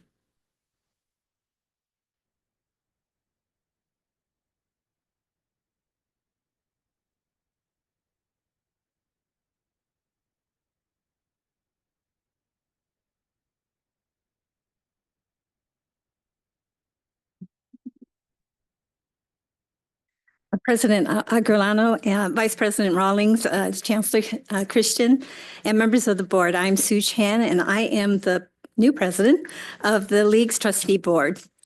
California is on the political radar for, for the large number of fraudulent enrollments, which have caused a great concern about financial aid fraud within California community colleges. Our colleges are fully committed to maintaining the integrity of our enrollment and financial aid systems to ensure that resources go directly to genuine students who rely on them for their educational success. Our colleges recognize the threat of fraudulent activity and are taking decisive action to protect taxpayers' dollars and legitimate students. Districts have devoted significant time and resources to implement sophisticated technology tools to detect patterns of fraud, such as bots, fake student profiles, and unusual financial activity. As we heard today, AI is increasingly making it even more difficult. All of these steps to prevent fraud have resulted in additional workload for existing staff, shifting of duties from important student-facing work to identification policing, or the need to hire additional IT personnel. Thank you. Additional funding to approve technologies such as identity software, computers, and other IT equipment and services have significantly increased. It must be highlighted and underscored that these very necessary expenditures are on the non-instructional side of the 50% law. Thus, the importance of creating Black grants and/or excluding these costs from the 50% law. So in spite of all these efforts, fraudulent enrollment will continue unless checked. We ask that the Board of Governors, with urgency, to approve item 4.4, application fraud. Our students are counting on us. Thank you. Larry Glazio with the League, and I want to apologize to President Chan, who I said would be done by 1 o'clock today. Yeah. And then I also wanted to relay to all of you that one of the CEOs texted me and said we should not call it a tariff. All right. So, but in all seriousness, because it is certainly a serious issue and faculty are dealing with it, but so are staff and classified professionals and even college presidents and certainly IT deans. So in terms of the proposal, I would say that there needs to be a serious look at the efficacy of the approach of a fee. I think if you talk to N2N's CEO, Mr. Kodathala, he works with other states that have application fees, Texas, Oregon, and others, and it's not effective. So the other thing is it introduces a whole new set of issues. Credit card theft, which leads potentially to identity theft. So yeah, there needs to be an analysis, a review, research, but we would say that those are other significant concerns apart from what has been mentioned. I would say finally, what we've heard from college presidents and others is some of the IT deans at the districts feel really frustrated. They don't believe that the system office is having enough of a dialogue and including the IT deans in the work and coordinating. They understand that you have to be careful so you're not telling the criminals how to break the system. At the same time, there can be conversations between the system office and the IT deans that do provide coordination and would help overall address this issue. Thank you. Good almost evening. President Aguinaldo, Vice President Rawlings, Chancellor Christian, members of the Board of Governors. I'm Eric Kalyamagi for another 11 days. I'm the president of the Community College Association, which is CTA's affiliate dealing with community college matters. And I'm proud to say that I'm finishing my 33rd year being an employee of the K-14 system. But let's go back a little further. Let's go back 39 years ago, where I had paid my dorm fees, I had bought my books, I had a 10-meal-a-week meal card, and I had $1 and change in my checking account. I was unemployed. That $1 and change balance remained for over a month. I know what it's like to be hungry. I know what it's like to show up at Davis's Hillel House and eat falafels because you've got falafels, not because you're interested in exploring your Jewish heritage. You know, St. James Catholic Church, I've been there getting my free meals. So one of the things that I can tell you about when you don't have money, I mean, really don't have money, is you stop thinking about money. Anything that costs money is just out. $5 out, $2 out, 30 cents, not doing it. We talk about the need to reduce barriers for students. But we also live in a state that, according to the Public Policy Institute of California, adjusted for inflation, has the highest level of poverty in the nation. If you are struggling to get by, if you're visiting the food pantry, if you are thinking about sleeping in your car in the places that allow that, then a cent is something that works to make $1. $1 is something that works to make a meal, and a fee of any price is a disincentive to show up. You need to find a different way. Thank you. All right. Next up, Annie Karuga and Leila Al-Aswad. And they'll be followed by Dylan Myers and Daniela Romo.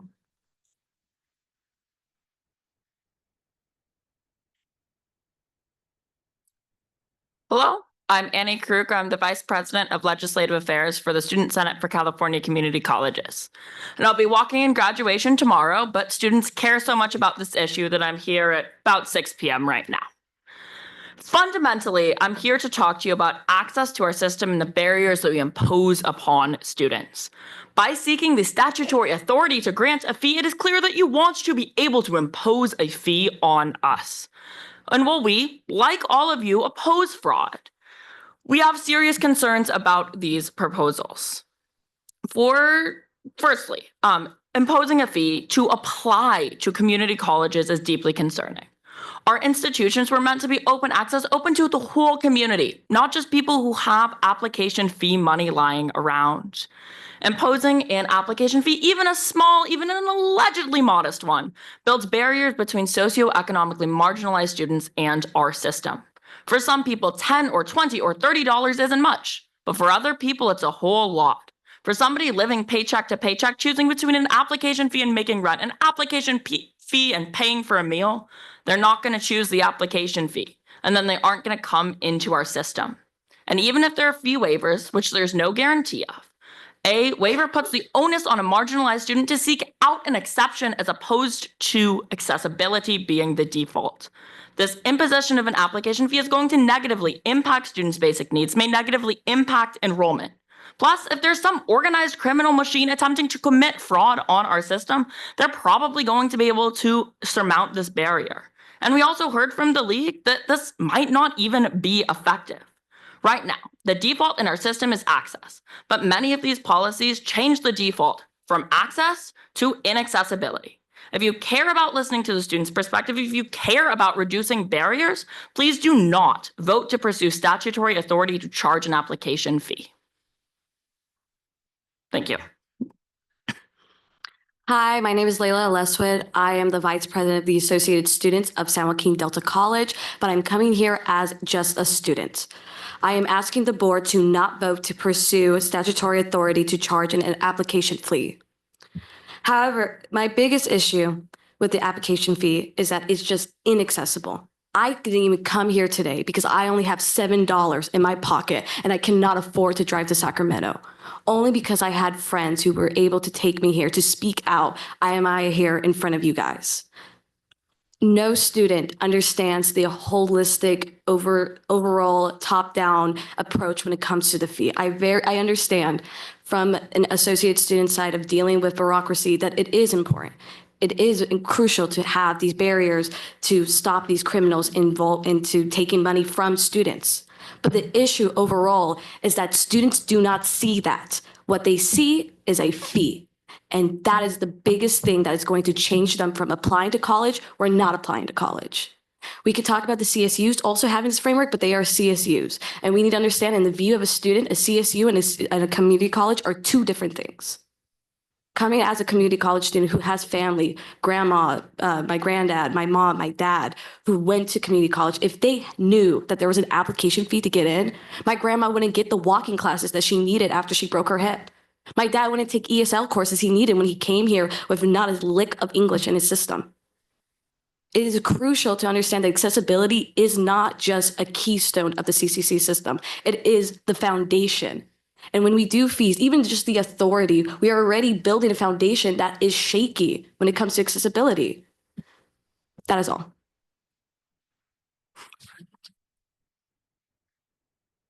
Next, we have Dylan Myers and Daniela Romo.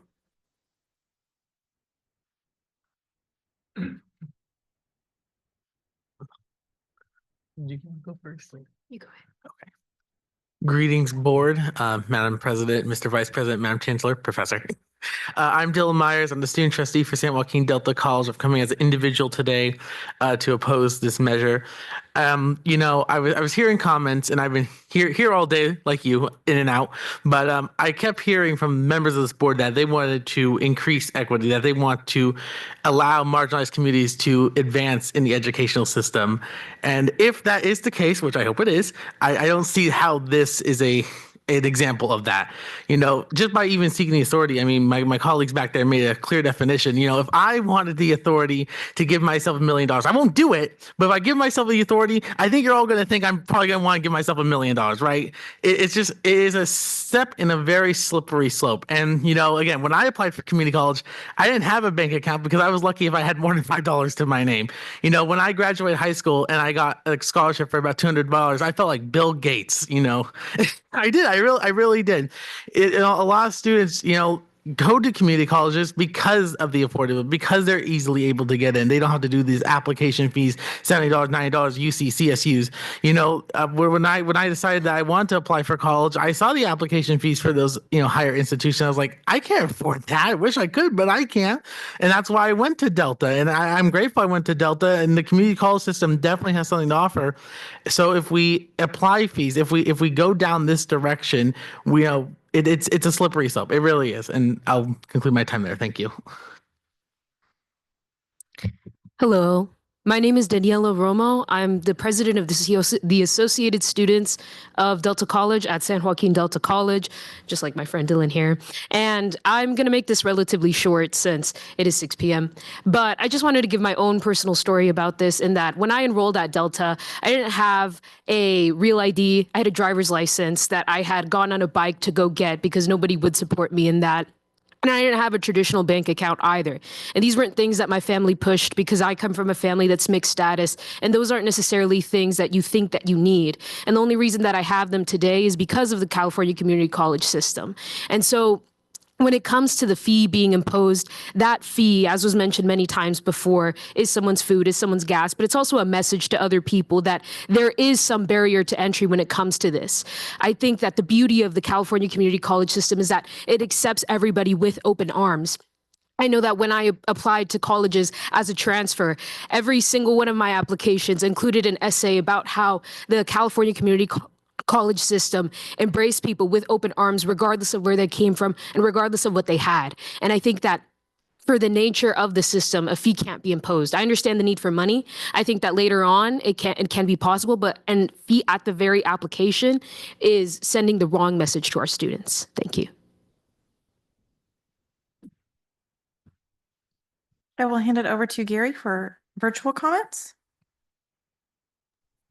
We have 11 hands raised at the moment. Eleni Economides Gastis, you have control of your mic and can address the board.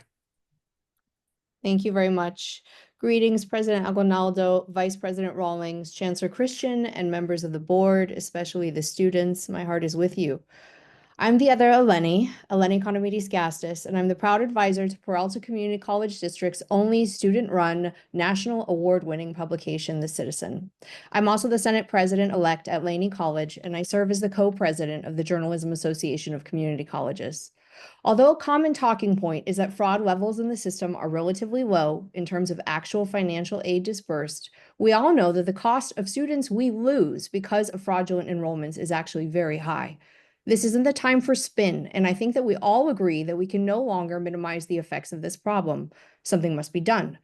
I believe that our shared goal is to promote equity and access, so I ask you to consider how a solution like this might be mostly grounded in an operational perspective.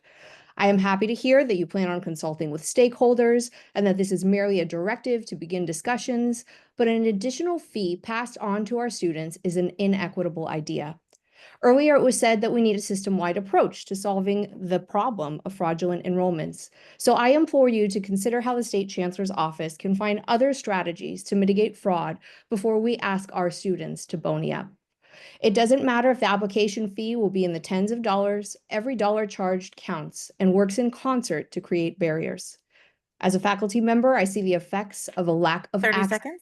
It is not just about the money our students don't have. It's the babysitter they can't hire, the Wi-Fi that is unstable, or in the case of our formerly incarcerated and systems impacted students, the debit card they don't have.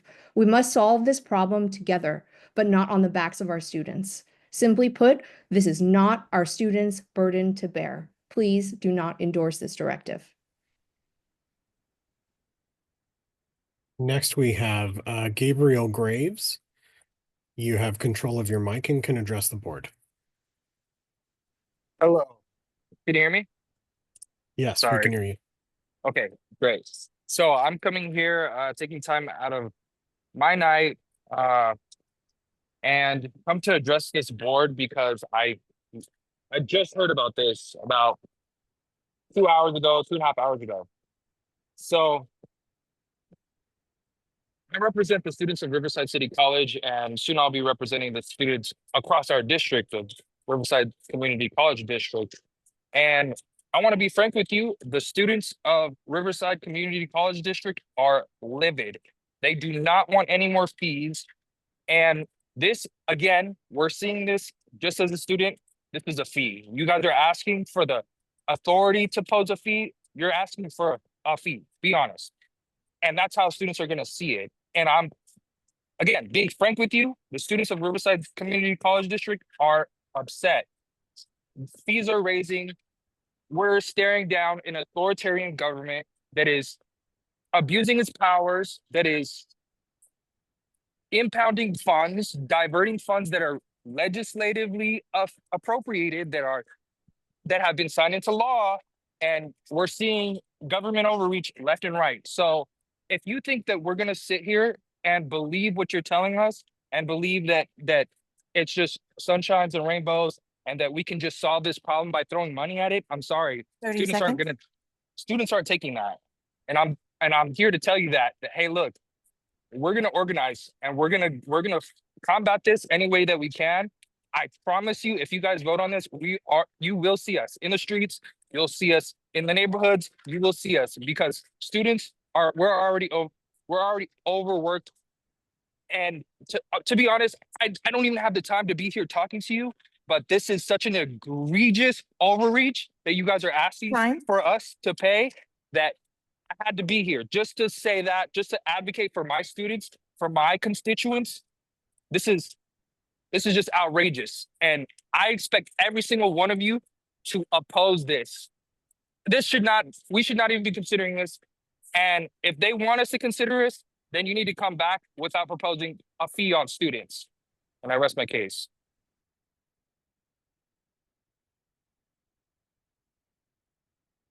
Denise H. Howe, you have control of your mic and can address the board. Hi, thank you. On behalf of Christopher Sweeten, President of the Chief Student Services Officers Association. Good evening, President Aguinaldo, Vice President Rawlings, Chancellor Christian, and esteemed members of the Board of Governors. Across the state, CSSOs have been navigating the increasing and often overwhelming challenge of fraudulent actors infiltrating our application and enrollment systems.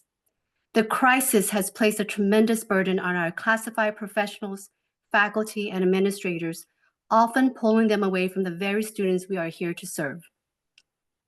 At Santiago Canyon College, the implementation of LightLeap's AI-powered detection tool has proven to be a vital safeguard. Since deployment, LightLeap has successfully flagged thousands of suspicious applications with high accuracy. In addition to AI-based detection, I understand the need to explore identity verification through tools like ID.me and the potential role of an application fee. While I am generally not in favor of adding financial barriers for our students, I also recognize that an application fee, if implemented with a clearly defined and equitable waiver process, can serve as an additional deterrent to fraudulent activity. Any such fee must not create undue hardships for our students, particularly those who are dual enrolled, low income, or part of special programs. Fee waivers must be accessible, transparent, and integrated into existing systems to ensure we uphold our mission of equitable access. In conclusion, I support a layered strategy, one that includes AI detection, secure identity verification, and a thoughtful fee model with waivers to ensure we protect the integrity of our colleges, reduce the burden on our frontline staff, and remain steadfast in our commitment to serving real students with real needs. Thank you. Victor DeVore, you have control of your mic and can address the board.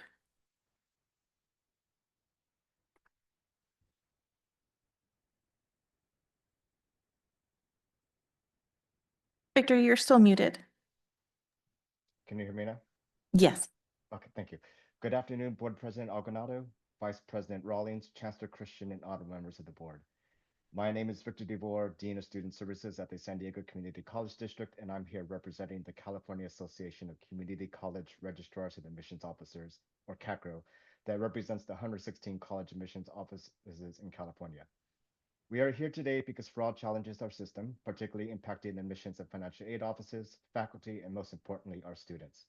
I do want to commend the CCC Tech Center's ongoing efforts in mitigating fraud and thank the board for its commitment to finding a system-wide solution. While we support better technology tools to combat fraud, there has been considerable discussion around the third action item today, the application fee. Last week, over 150 admissions and records professionals participated in a survey on this item. 61.6% of respondents supported the fee, while 38.4% do not.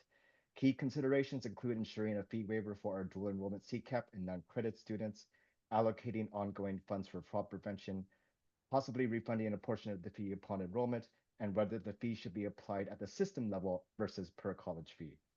Ultimately, there is a reluctance in supporting the fee as fraud has forced colleges to divert resources from student support and teaching to fraud prevention. While technology plays a key role in addressing fraud at scale, it still requires a human touch to ensure our most vulnerable students are not affected.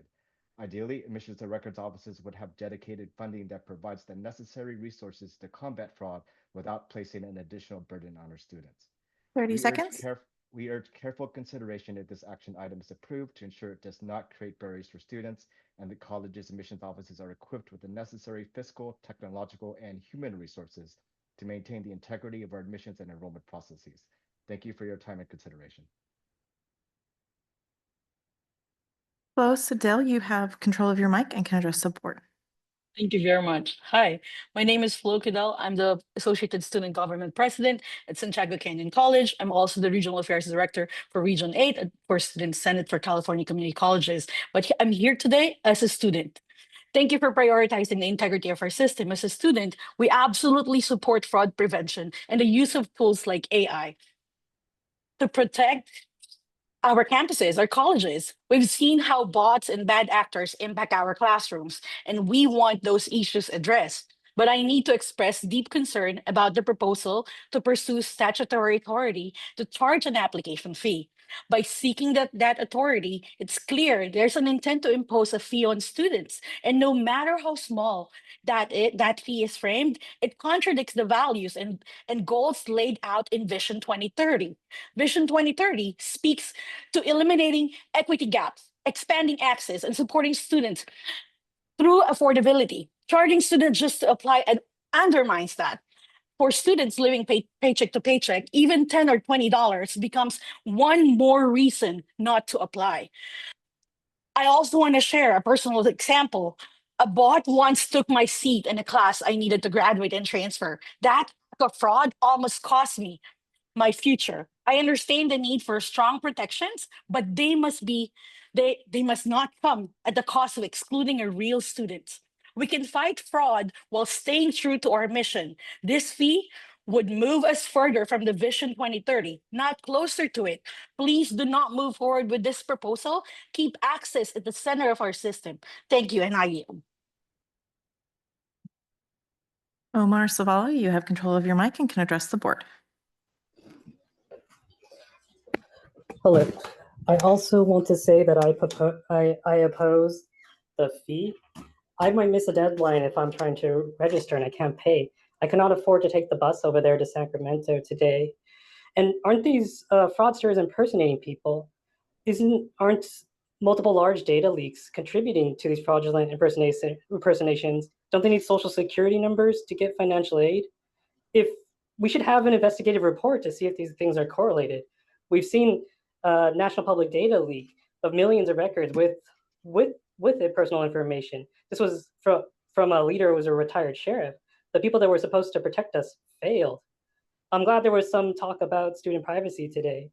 That's where we should be starting, not after companies make profits, but there are answers to this problem. If we limited data collection to absolute minimum, had security like asymmetric encryption, public encryption on our learning management systems, so it couldn't be decrypted by those companies. If we were limiting who could access to who could access our data to an absolute minimum if we limited retention, if we had education of good practices among students and staffs of security and privacy, we wouldn't have these data leaks.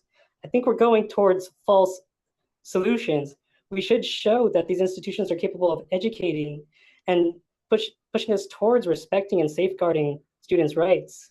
Whatever solution is chosen, 30 seconds. Students should have full transparency. We should see every piece of data, every provider is going. We should have autonomy and be able to remove consent while still being able to show up at a classroom and learn. I do not consent to these corporations, any more corporations taking my data. Thank you. Lucia Landros, you have control of your mic and can address the board. Hello, can you guys hear me? Yes, we can. Okay. Good evening. My name is Lucia Landeros, Student Government President and Student Trustee at Cuesta College. Please do not vote to pursue statutory authority to charge an application fee. I'm taking classes at 4 different colleges. I'm doing it to meet my transfer goal because my home college doesn't have the specific classes that I need for my targeted four-year university. Implementing a fee would put an undue burden on myself and others. If the fee is implemented, many students won't apply, and we will lose future students.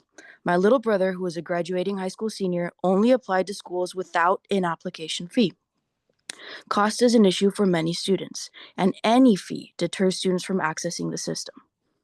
We will be purging students at the same time we purge the bots. We will be removing many students for the sake of removing a few bots. We are shooting ourselves in the foot. It isn't in the interest of community colleges to do this. Please do not vote to pursue statutory authority to charge an application fee. Thank you.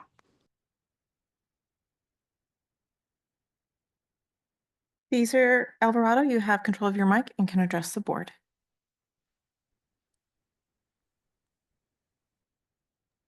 Thank you very much. Hello, everybody. Board of Governors, Chancellor's Office, CCC community. My name is Cesar Tlatuani Alvarado. I am the student trustee from the Mount Yoat Community College District, also known by its colonial name, Mount Sac or Mount San Antonio.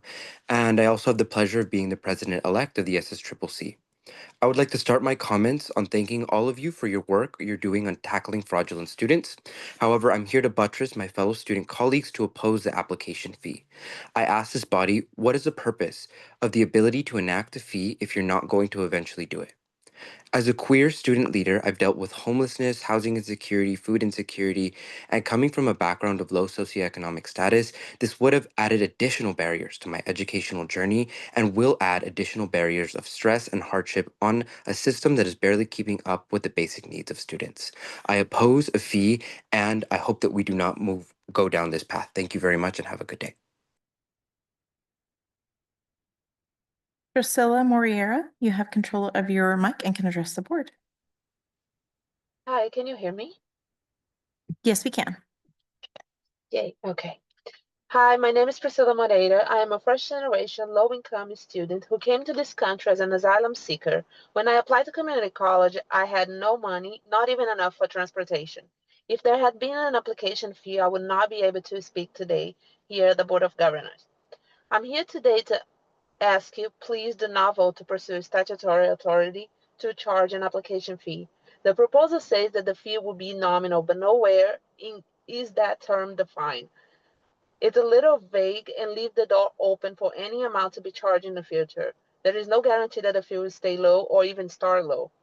Even small fees are a real barrier. When a student has to choose between applying to college and buying groceries, they would definitely choose survival. At Mission College, I've supported students facing homelessness, food insecurity, and undocumented status. I've had students come to the pantry saying that they don't have $10 to buy food. These are the very students our system is meant to uplift, not push away with hidden costs. What about students who are taking classes at multiple colleges to meet requirements? Will they be charged multiple fees? Yes, the proposal mentions waivers, but that still places the burden on the most marginalized students to find a waiver instead of making access the default. That is unjust. In the current political climate, undocumented students are already afraid to apply for aid or even enroll in school. Data shows that college attendance drops among undocumented and mixed status families after immigrations. California community colleges are meant to be open access. Charging to apply undermines that promise. How are you determined that someone's enrollment is fraudulent? And who will be most affected by these changes? The answer is the students who can't be in this room or speak because they cannot, because probably they'll be working or supporting their family. I urge you, do not pursue this fee. Protect access, keep college free to Time. apply for, especially for those who need it most. And one last thing, you are not asking to impose the fee, but the item, I remember that someone said that, but the item on the body of the description is slightly misleading. Like other people mentioned in the comments, yes, it's clearly that a fee will be applied if this item pass. Please do not pass. Thank you. Angelica Campos, you have control of your mic and can address the board. All right. Good afternoon or evening now, Board of Governors. My name is Angelica Campos, and I am the former president of the Student Senate for California Community Colleges. Currently a re-enrolled City College of San Francisco student, and for next year I will be the student trustee. I am very concerned that this item clearly, shows that there's potentially an intent to have an application fee for students who apply.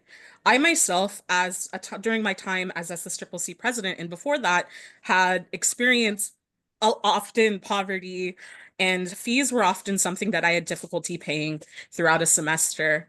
I don't want to see this happen for other students, future students, especially for students like my peers at City College of San Francisco who constantly struggle to have to pay, choose between paying for basic needs and then now potentially having to pay for an application.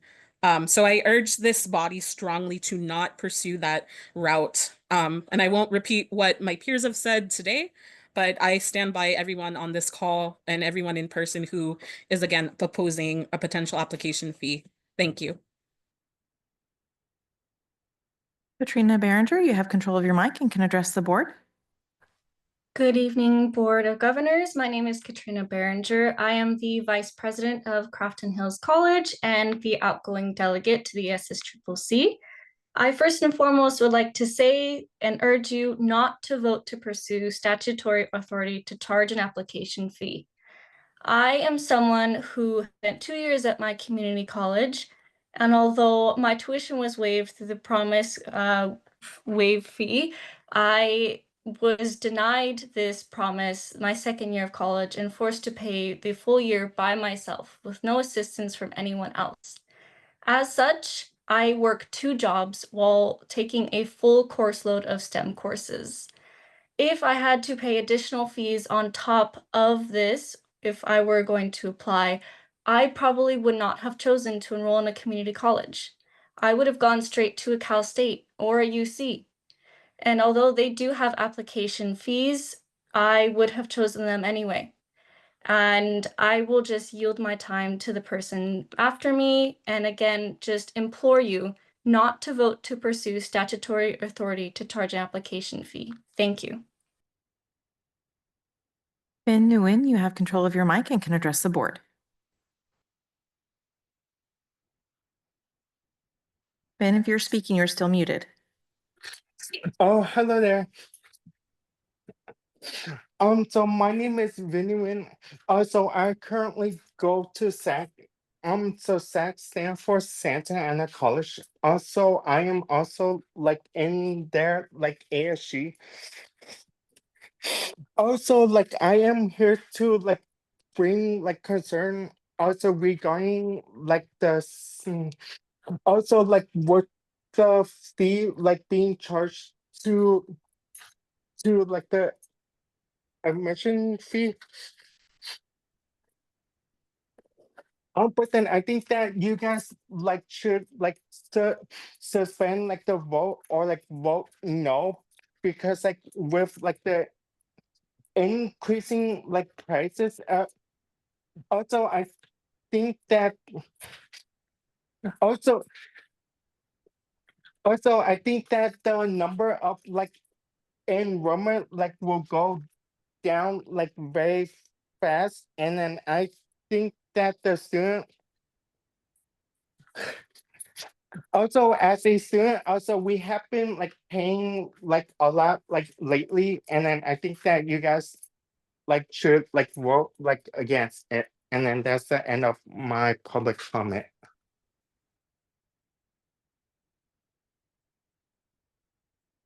Yogi, you have control of your mic and can address the board. Good afternoon, board. My name is Jonathan Yogi Hernandez. I am a student at San Diego City College. I am currently the chair for the Veteran Caucus, the vice chair for the Latinx Caucus, and the communications officer for the Undocumented Caucus. I'm coming to you as a student today because as a veteran, I have seen firsthand how much a community college can play into the access while we are overseas to be able to attend classes while we're still serving our country. Posting a fee is the entryway to changing the rules later on. That is something that most of the students and the faculty and everybody else has not mentioned. At the beginning of this call, somebody mentioned that their parent went in, their uncle went to school for free, and now we're paying $46 per class unit. What is it going to look in the future? How much is that going to change? I understand that this is meant right now as a fix, but again, this is the entry point. This is almost like a gateway drug that just continues to increase and increase. As we have seen, and as many of these peers, constituents, and students have brought up to effect, the fees keep on rising, the government keeps on changing. We are only looking to increase more. I yield. Thank you for your time. President Aguinaldo, there are no more hands raised. Thank you very much. Team, we have a motion and a second on the floor. I'm going to ask for a roll call vote. Love Adu, No. Hildegard B. Aguinaldo, Aye. Adrian C. Brown, Abstain. Casey Chang, Abstain. Amy M. Costa, Aye. Ricardo de la Fuente, Abstain. Bill Rawlings, Aye. Blas Villalobos, Syrian Villavicencio, Abstain. Joseph R. Williams. Abstain. The motion does not pass. Oh, I'm sorry, Pamela Haynes. Aye. Apologies. Did I drop everyone? I'm so sorry. Harry Legrand. Abstain. Motion still does not pass. Thank you, Andrea. Thank you, everyone, for the robust discussion. We'll talk about what to do from here later on. Could you decouple part 1, 2, and 3, or is it all in one go? So we can't do it now. The answer is Let's hear no. from the lawyer because it's been Yeah. agendized a certain way. We could have done a substitute motion. Yeah. But people didn't do that. The item is still open and that was a motion had been made with a second and the motion did not pass. The floor would be open for another motion to be made. Yeah, so I got a substitute or at least for your conversations afterwards. You can make a new motion at this point. Yeah, so my motion would be in agreement with the recommendation that's on there for the first 2 items, with the third item being done in consultation with the statewide student senate and coming to an agreement prior to moving forward with the statutory requests. Does that make sense?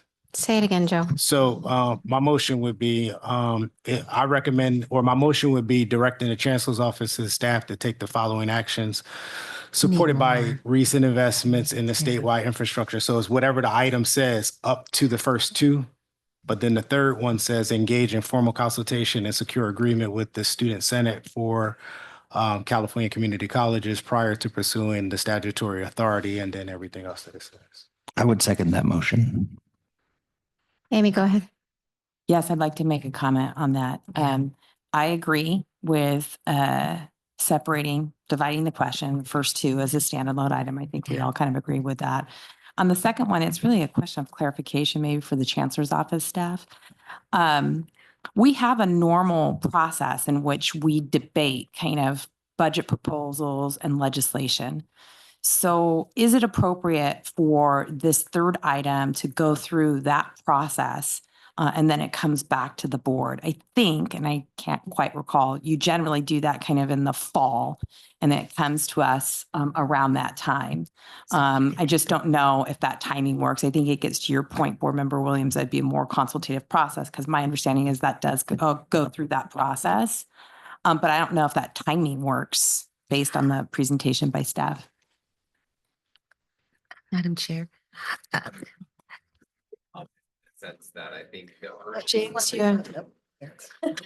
And while you're coming up, so can we, the other, I know there's, I know your motion is there, but is there a way to take the first two and then take off the third for consultation as opposed to, yeah, can I do a substitute and just take those first two? Okay, I'm losing control of the conversation. We're going to go with James Todd first and then with Jake second. Yeah, just to answer, I think the reason why today this was part of the agenda was the urgency of where we are in the legislative cycle. So there's always time to think about this in a year, but that doesn't address, I think, the urgency of having the authority, seeking authority now. Okay, so can I, and you can, so I understand that, I very much understand the legislative process, but it will not necessarily take another year. Am I correct about that? But I think what staff is saying is they were seeking the authority right now to have the Yeah, I conversation with the know. legislature. And if we go through our normal process, we would be pushed until next year. Hold on. Jake goes first and then our chancellor and then Board Member Williams. Just to address Member Haynes' question, there's a motion on the floor with a second. Any board member would have the opportunity to pursue a motion to amend the primary motion that's on the floor under Robert's Rules of Order. So that would be an option for any member if there's an interest in a motion to amend the primary motion. That's an option. Go ahead. Anyone can change Joseph's motion is what he said. Correct. As long as that motion to amend gets a second and is passed by a majority vote. So to respond to Amy's question, and Jake's comment was this board has the authority to manage the motion. So we have a motion, we have a second, and you have the authority whether to go with the first motion, the second motion, the third, so you have the authority. So in terms of timing, the issue that we were facing was substantive. The first two actions, the board already has the statutory authority. You already have the statutory authority. The third one, even if we got the statutory authority, it will need to come back to the board for a motion. And that whole process would take a year.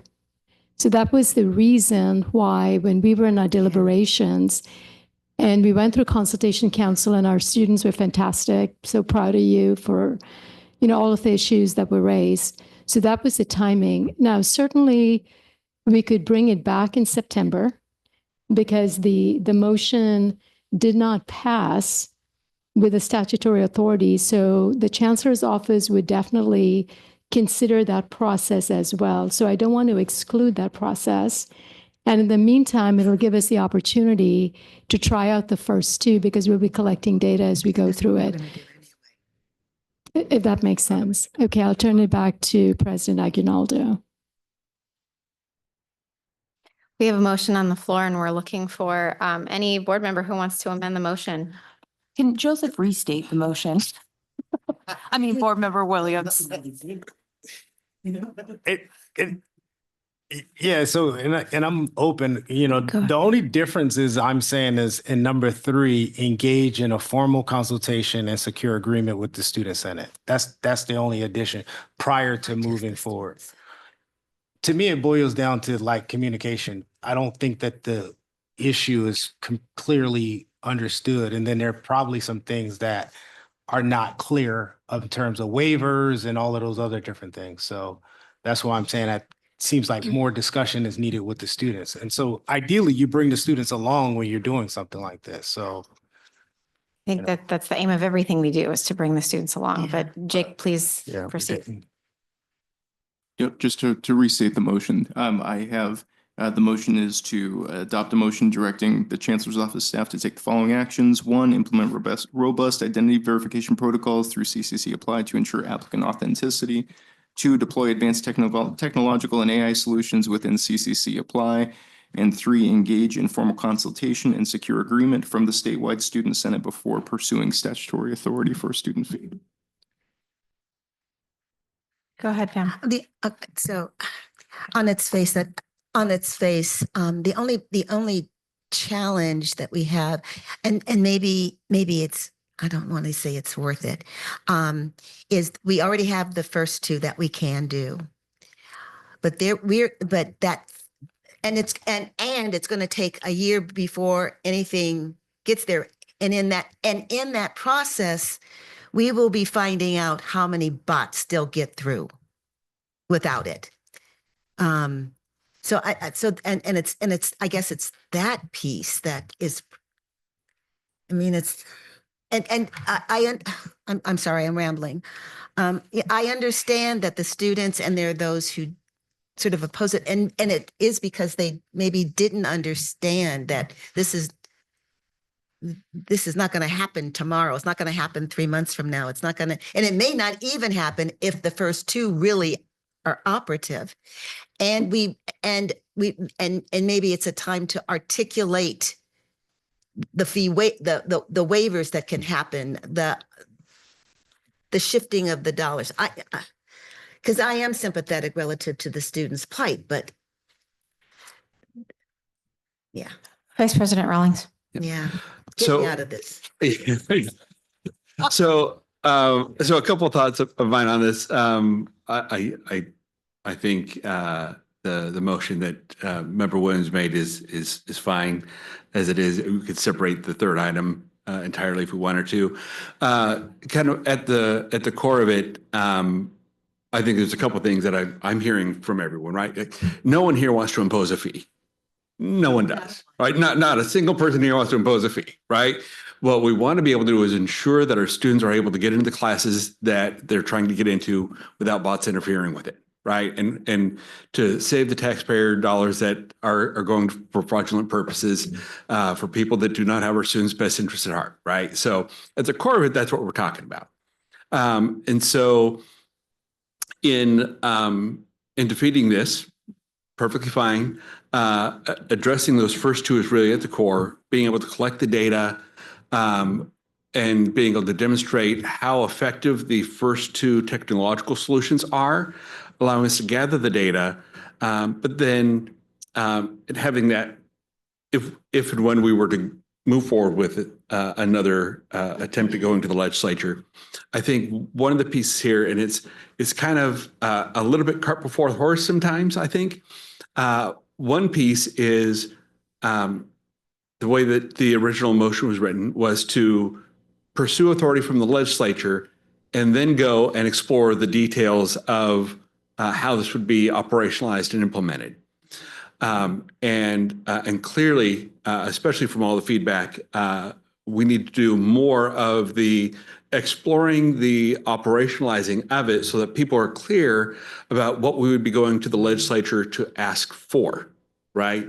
And I think that's what Member Williams' motion will get us to is seek that consultation, do the deep dive with all stakeholders, but especially our students, to really make sure that there's an understanding there and appreciation there that it's not necessarily, hopefully not an additional fee, but it's a fee that then is able to be refunded when we're able to identify that they are not a fraudulent actor. Right. And so exploring that, I think, is worth the time. And I think that's what Member Williams' motion gets to. Yeah. And not in a way to where you got to come back again, like, the agreement and move forward. It'd be the same process. Okay.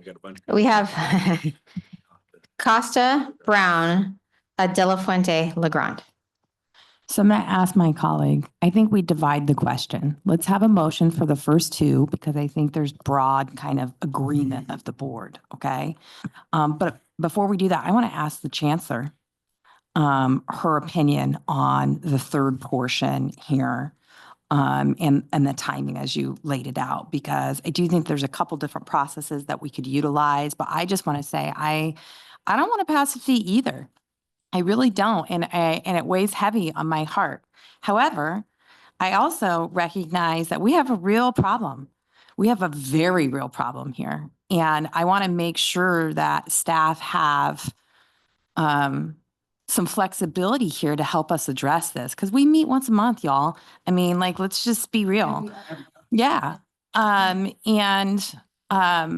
Anyway, and I think there's a way to do that where people feel comfortable, but where we're also giving them the flexibility to solve for this. But with that, Chancellor, you tell us what you think.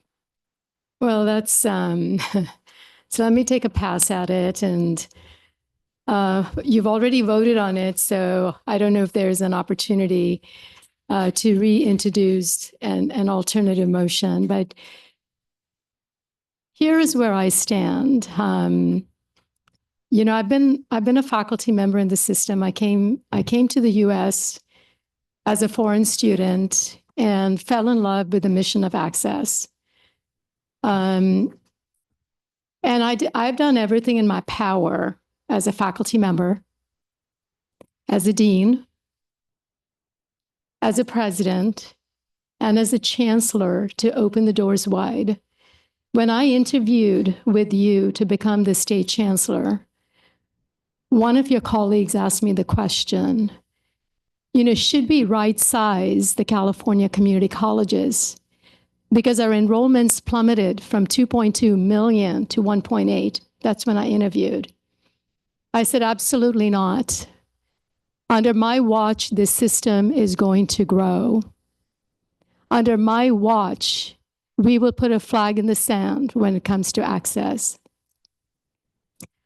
My commitment is to our students who are right here with us, the 2.1 million students. And my commitment is also to those learners who have not found their way to us. So to come up with this recommendation from the staff was not light on me. It wasn't light on Executive Vice Chancellor Chris Ferguson. It wasn't light for Deputy Chancellor Rowena Tominang, who is a warrior for student equity and access, equity and success, and equity and support. What we have been faced since I started in this role for 2 years, and many of you have sent me the articles over and over again when Cal Matters and when Ed soars. You've asked me, what are you doing, Chancellor? It's not been yesterday. You've been asking me that question over the last 2 years. When faculty in the system have said that they have to purge their rosters because it's bots in the classroom, and then real students can get in, you have emailed me. You have emailed Deputy Chancellor Rowena Tominang. You have emailed Executive Vice Chancellor Chris Ferguson. You have emailed James Todd, and you've emailed all of us. So we've been wrestling with it, and we've been quietly working on it. So we saw what Fidel Dianza was doing with a vendor partner, and we raised the visibility at the Future Summit. We accelerated quietly to 44 colleges. That did not happen without the Chancellor's office. We have been hard at work. And then on April 8th, you know, some of you were asking the questions, why is this all happening so fast? Because on April 8th, Cal Matters ran an article that got national press. The article read that the California community colleges had that money was being stolen by fraudulent students, millions of dollars. Guess what happened after that? 9 of our congressional leaders emailed the Secretary of Education of the United States. and emailed the Attorney General asking them to start an investigation of the California community colleges. I tell you, my dear students, that the Chancellor's Office and the Board of Governors are here as fierce warriors to protect you, to protect all of our students, our undocumented students, our students who we support dearly with all the pieces of legislation that have passed. That happened on April 11th. On April 23rd, there was a call from a legislator to do an audit. I am confident that our audit is going to come through because you heard from one of our presidents about what our colleges are doing right now to scrub the enrollments. It takes faculty hours of time that they could be spending supporting our students. It takes our classified staff hours of time to support of students that they don't have. We are not asking the board to pass a fee today. We are just trying to be smart to get our toolkit ready so that we can have a layered solution. We don't believe that the AI algorithm by itself is going to take care of everything. You heard from Dr. Kim today. It's not going to happen. Having an identity verification is not going to happen, and we know. We got emails from our undocumented student liaisons about alternative ways in how we can support those students who may not want to go through the identity verification. We also have emails about how we can support those who don't have that application fee. Not to be able to pay the application fee, that would be the result in the event that this board even decides to consider an application fee, to go through a thoughtful process with all of our stakeholders, including, and at the core of it, it's going to be our students. But this activity happened on April 23rd. I'm sorry, am I getting my dates? Yeah, April 23rd. And our agenda went live on May 9th. So since April 23rd to May 9th, we have been trying to talk about how do we solve this. My first question to Deputy Chancellor, to our Executive Vice Chancellor, and to our General Counsel was, what authority does the board have? And here are the ideas that have come up from the field. So the ideas we placed in front of you wasn't something that we came up. It was ideas that came up from the field.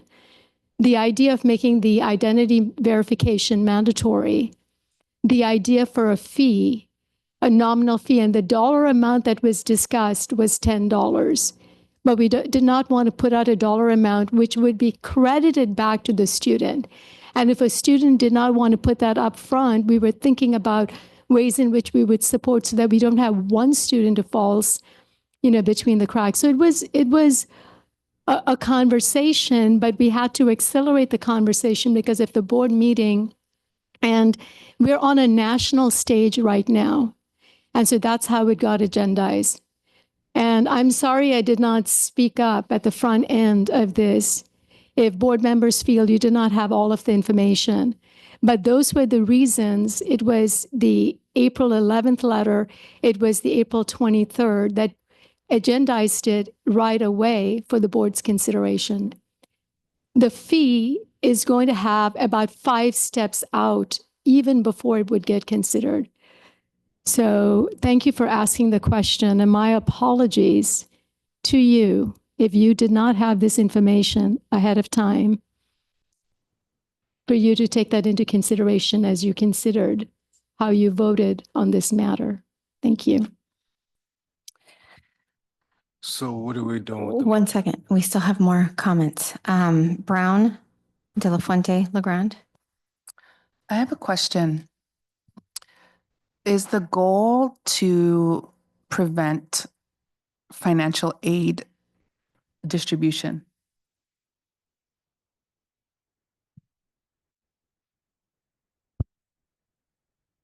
James is ready to come up, and you may need to.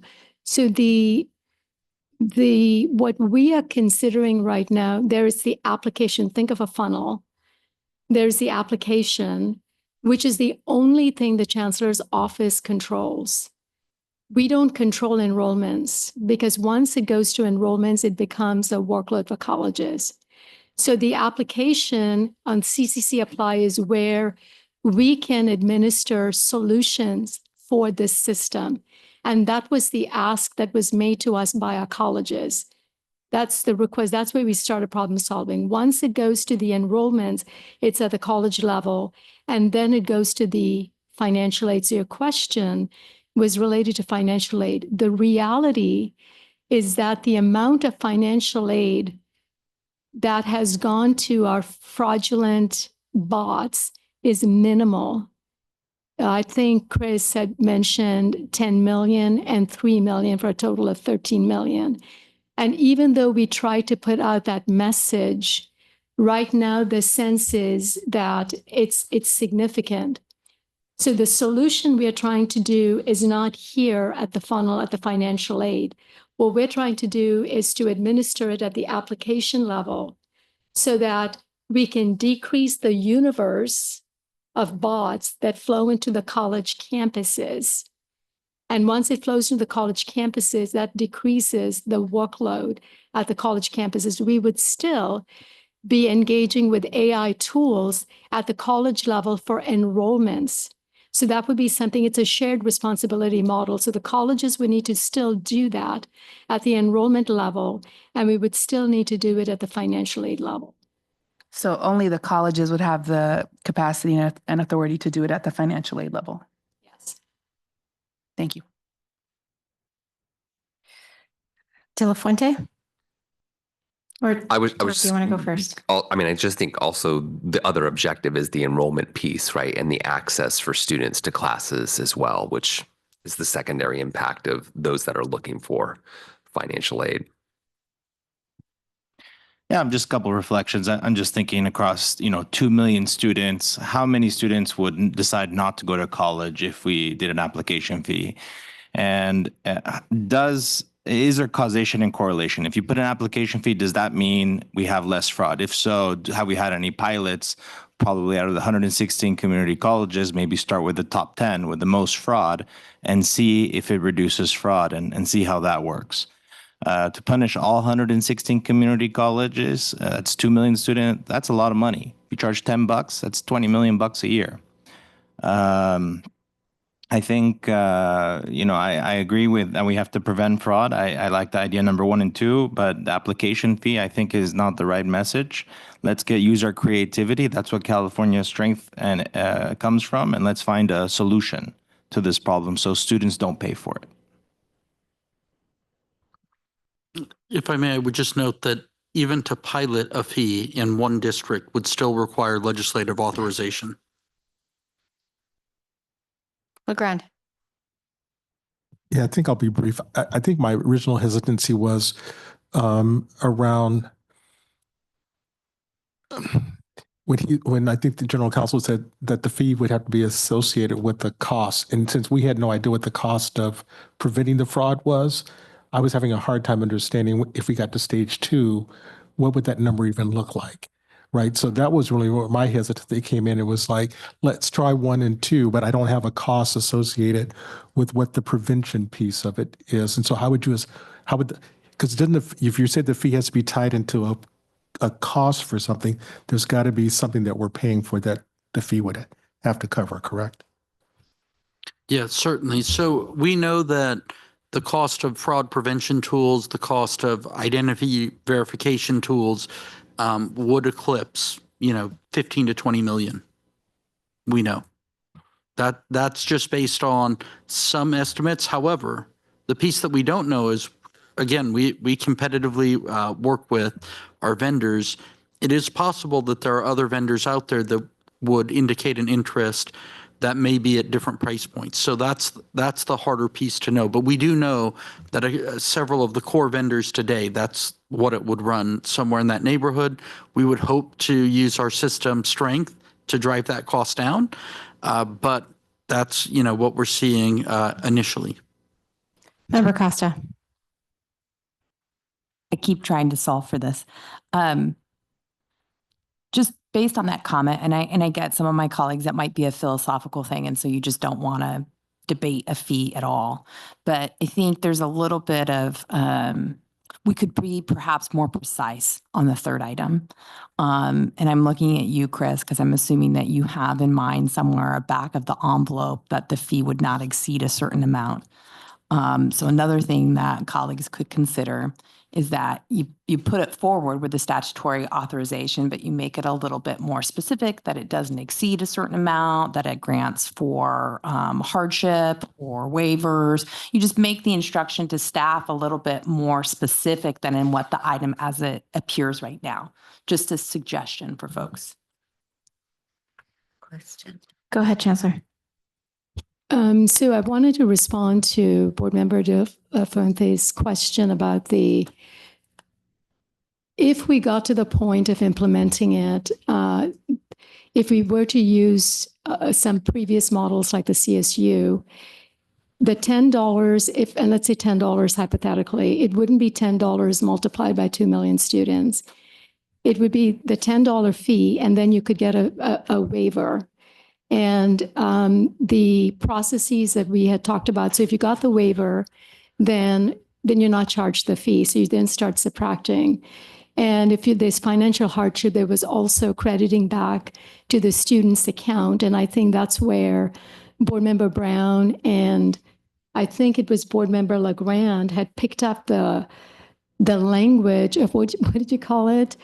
A deposit. So we have talked about in the implementation those ideas of a deposit, but legally we have to use the language of fee.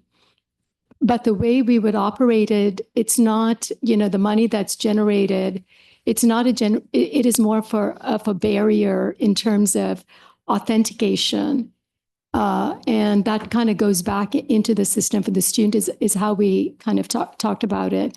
I'll turn it over to Chris to answer the question on the actual fee number. I know we were talking about $10, but I'm not sure. Go ahead, Chris.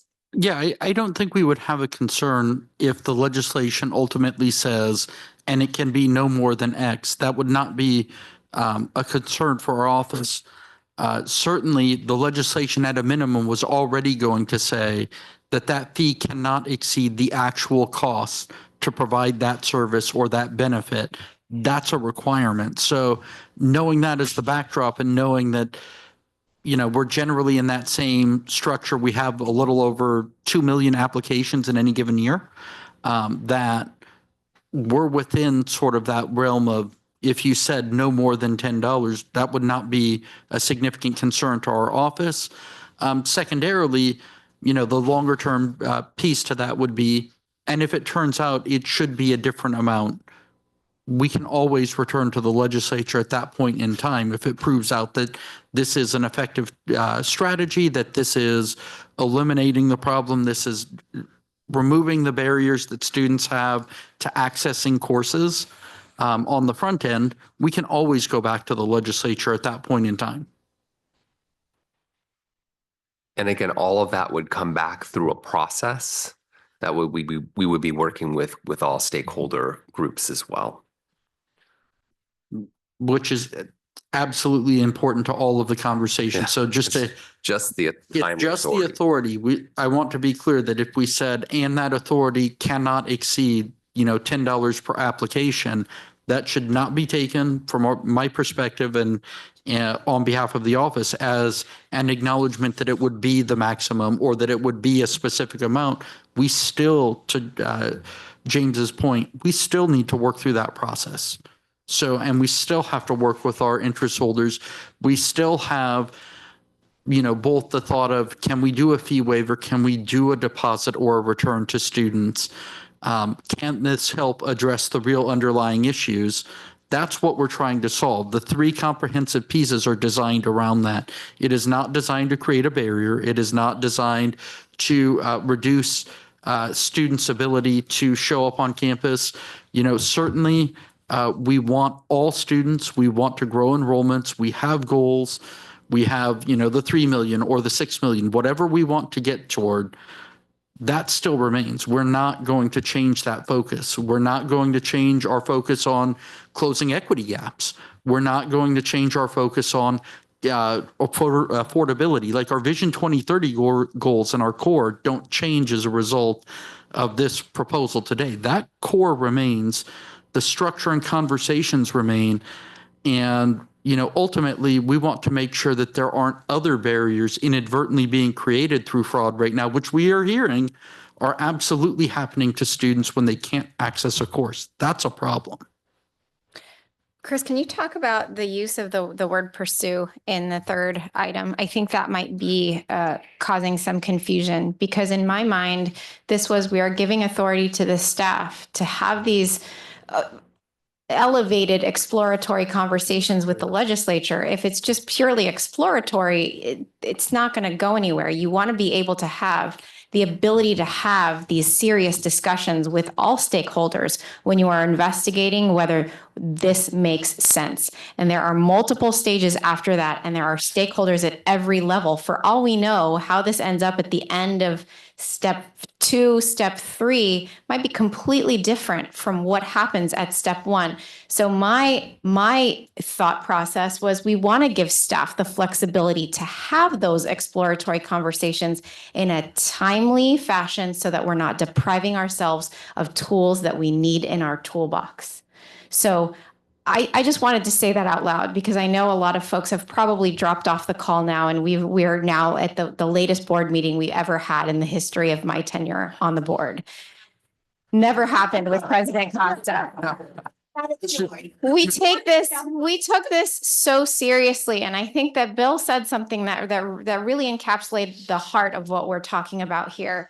No one wants to do this. We are trying to figure out a solution to a very difficult, multifaceted problem. How do we do that? And this is the nitty-gritty conversation we need to have. Side note, I went to UCLA. The first protest that I attended in front of the UC Regents was to protest a fee. A tuition fee. Right? Because it costs a lot of money. I'm looking at Harry because he was at UC. That was what I did. So this is not something we take lightly. We heard you. We heard the amount of students. We heard the faculty, the other stakeholders who talked about how difficult this issue truly is.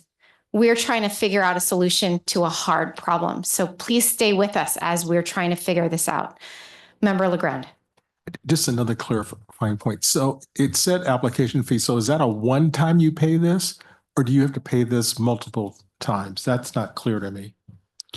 So is like every you register, you got to pay it again? I think that that's part of our process to work out and to look at what our technology and operational abilities are, but we would try to minimize the impact. And really, again, I come back to, this is not about revenue generation. This is really about verification throughout the process. So we would work on that. We would take a note of as that's something that we would have under consideration. But I think, with absolute clarity, we would certainly want it to only be once, if at all possible. That is the goal. I think what you've heard from us in prior discussions is we don't have the common cloud data system in place, which helps us understand, is this the same student? Is that student taking multiple courses across different districts, different colleges? So just, trying to tie back to some of our overall focus that we've had, we want to be student focused. We want to maintain that focus, and we want to be as diligent as we can in this conversation. And we need to just make sure that we keep going back to, students being unable to access courses is an issue. Students receiving financial aid fraud inadvertently or fraudulently is not what we're after. And we can't allow that to occur. And I assure you, at some point, if financial aid fraud were to continue to increase, I assure you at a certain point, there will be measures, whether it's at the state level or the federal level, that are implemented on us. That will happen at a certain point. Chris, just for the sake of discussion, could you talk about whether we can implement like a travel stipend for our students who can't afford to make it to the colleges in person? Can we give them some kind of travel stipend so that they can get there and actually show up on campus and do an identification that way? I mean, as we're trying to be exhaustive about the solutions here, can we just talk about that real quick? So we would need the same type of legislative authority if we wanted to do a stipend. We'd have to work through how you would do that to make sure that it's not taxable as well. There are a number of steps, and I say that because we do scholarships intentionally. When we start doing stipends, sometimes that can or cannot be considered taxable depending upon your income level. And that's where it starts getting tricky. And it's not because we're just focused on the group that wouldn't be in that situation. It's because you have to be universal in application. Yeah, but then I think we got to be careful because then you create an additional administrative burden on the campuses that got to administer that. So just point of order, we're because we have a motion in a second. Like, what is the process? And you said that the board could amend the motion, but I thought the mover has to agree if you got a second. So it's a great question. You can have what's called a friendly amendment under Robert's rules, where it would be the original mover just agrees to amend the motion of his or her own volition. You can also have a situation where any other member can make a motion to amend the motion that's on the floor. There would then need to be procedurally a second for the motion to amend, and then a vote on the motion to amend, which, if it passed, would amend the underlying motion, which would then be on the floor again. Okay, I see. I see. No, I just wanted to go to dinner. Like, what do y'all want to do? We're not going to dinner anytime soon. Public comment on? Are the Okay. folks gone? Okay, so let me pass it to Vice President Rawlings first. So, so I'm hearing a couple things, so I want to try and capture it, right? First is the first two items we seem in broad agreement on. So I would actually take Member Costa's prior recommendation about separating the items. So taking those first two recommendations first that the council had called out, and then that will give us a chance on the separate motion for the third item to actually explore how we would word that in a way that gets us to where we're actually trying to go. Okay. And be able to have a more detailed discussion, separate vote on that. I'm in agreement. Can we call for the question on the first two? Okay, so can you repeat what you're talking to- Hold on. He's saying So separate. I'm moving to separate the items. Yeah. Okay, Jake goes first. So if I'm understanding this correctly, Vice President Rawlings, you're asking the maker of the motion if he'd be willing to make a friendly amendment to his motion to have it be just the first two items, leaving the third off for now and deal with that first, and then the board could consider what the board would like to do with item number 3. Agreed. It's a request for a friendly Yes. amendment. Agreed. I And agree. yes, and who made the second on this motion? Do we have agreement on that friendly amendment? Second. Okay. Okay. So the motion on the floor now, because of the friendly amendment, would be to direct Chancellor's Office staff to take the following actions. Number 1, implement robust identity verification protocols through CCC Apply to ensure applicant authenticity. And 2, deploy advanced technological and AI solutions within CCC Apply. That's the motion that's on the floor presently. Okay. Tom Epstein. Hi. I couldn't believe this is still going on, but I'm back from 18th Street. But I just wanted to let you know that I was here to vote, and I missed all the discussion, and I'm very sorry about that. I would have come back had I known it was going to go on. But I'm here and able to vote and speak. I just wanted to let you know. Thank you very much, Tom. And thanks for coming back. No, just a couple of questions. As far as like the fraudsters, are they domestic? Are they foreign? What are we doing to collaborate with like cybercrime units of the Department of Justice? Have they been helpful and useful? How do we attack it at the root?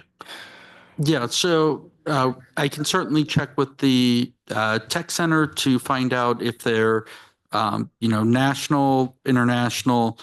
I can say to the latter, we are certainly engaged with the U.S. Attorney's Office, who has reached out to us. We have not met with them yet, but they are very interested in looking at that specific issue of the people who have fraudulently applied, where are they at? What is, the basis? They want to look at it. So I would, and I would say that they have told us, at least one of the federal individuals looking at this has very much told us they are a former California community college student as well. Okay. Can I call for Great. the question? Okay, so hold on. We are taking a vote on this motion. There is a motion by Member Williams. I heard a second by a Member Adu. Okay. We are doing a roll call vote. Love Adu. Aye. Hildegard B. Aguinaldo. Aye. Adrian C. Brown. Aye. Casey Chang. Aye. Amy M. Costa. Aye. Ricardo de la Fuente. Aye. Tom Epstein. Aye. Pamela Haynes. Aye. Harry Legrand. Aye. Bill Rawlings. Aye. Bos Villalobos. Aye. Syrian Villavicencio. Aye. Joseph Williams. Aye. The amended motion passes. Thank you very much, Andrea. What we're going to do next is look at the language of number 3, because in separating these two motions out, we want to make sure that the language of number 3 gets to a place, as Vice President Rawlings said, that we want to go. Does anyone want to take a stab at the language of number 3? Member De La Fuente. Yeah, maybe I would consider putting a cap because there's no cap in the language. I would definitely have some type of cap. Otherwise, who says you can't charge $100? Member Rawlings. I think the step I would take at it is that upon agreement with consultative bodies, that the Chancellor's Office is authorized to pursue legislation to allow the imposition of application fees. And so leave it to the consultative process, basically is what I'm looking to do. Upon agreement with the consultative bodies, that the Chancellor's Office is authorized to pursue legislation for the application fee, imposition of an application fee. So relying, contingent on the consultative process agreement, yeah. So that would include ASCCC, SSCCC, all of the bodies that are part of the Consultation Council is what I'd be looking for. Give them a chance to dig a little deeper into it. Member Villavicencio. Thank you. I've just been listening. I actually agree with the Vice President Ron's sort of language. I do have concern about the word pursue. I think the word pursue, given all of the discussion and the public comments, pursue seems to me, and I think President Aguinaldo, you mentioned this, pursue seems to me like a slippery slope argument, like pursue, it's going to happen. So I wonder if the word explore would be better, an alternative term to that, in addition to what, again, Vice President Rollins has mentioned. Thank you. Member Costa and then Member Adu. I love our Vice President. I'm going to politely disagree. Because if the real issue, as I've heard from my colleagues, is that we're worried about kind of the impact to students, then I like Board Member De La Fuente's suggestion better, which is that we grant the authority, but we cap it in some way. Because, I do hear the Chancellor's urgency on this too. And I also don't really, as a board on something like this, this is the longest debate we've had since I've been on this board. And I was, I think, appointed in 2017. I don't want to delegate our authority to the Consultative Council on this. I mean, I think we should be much more directed than what we want staff to do to ameliorate some of the concerns that we've talked about here. And I do think that they would be involved in this process anyway as kind of our normal course of business, right? I mean, if this were to happen, I'm going to look at council, but if it were to happen, the normal course would be, A, we would hear it again as part of the legislative package. B, the Consultative Council would hear it as part of that package. If it became law, it'd have to go through Title V regs. Anyway, it's not the only bite at the apple, but I do feel like we should try and shape it in the beginning. I agree. Member Adu. Board member Rawlings, Vice President Rawlings already took my answer. I was also going to say after approval from consultative bodies that we can explore. I think I also agree on changing the wording to explore rather than pursue. I think pursue makes it seem like it's inevitable. And I think explore makes it feel like more what it is, which is an option that we can pursue in the future. So I'd say change the wording and after consultative bodies.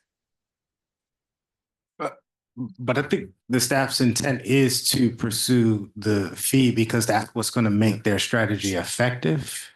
And, I think my only point was just to get student voice in the conversation. And, I was hoping that we can just say in 30 days, and I don't know if that's feasible so that you can, get student, like if there was a focus group around what the students' concerns were and what are some of the ideas that could be included in the language, because it wasn't specific in terms of who would have waiver abilities and those different kind of things. So just to outline, I think what we were bringing forward was the ability to seek the authority to do this. I don't know if you wait, right, or explore. The idea was to seek authority from the legislature to then have the entire process of engaging our consultative process and bring it back to the board of how we would implement. And so there is a process after this.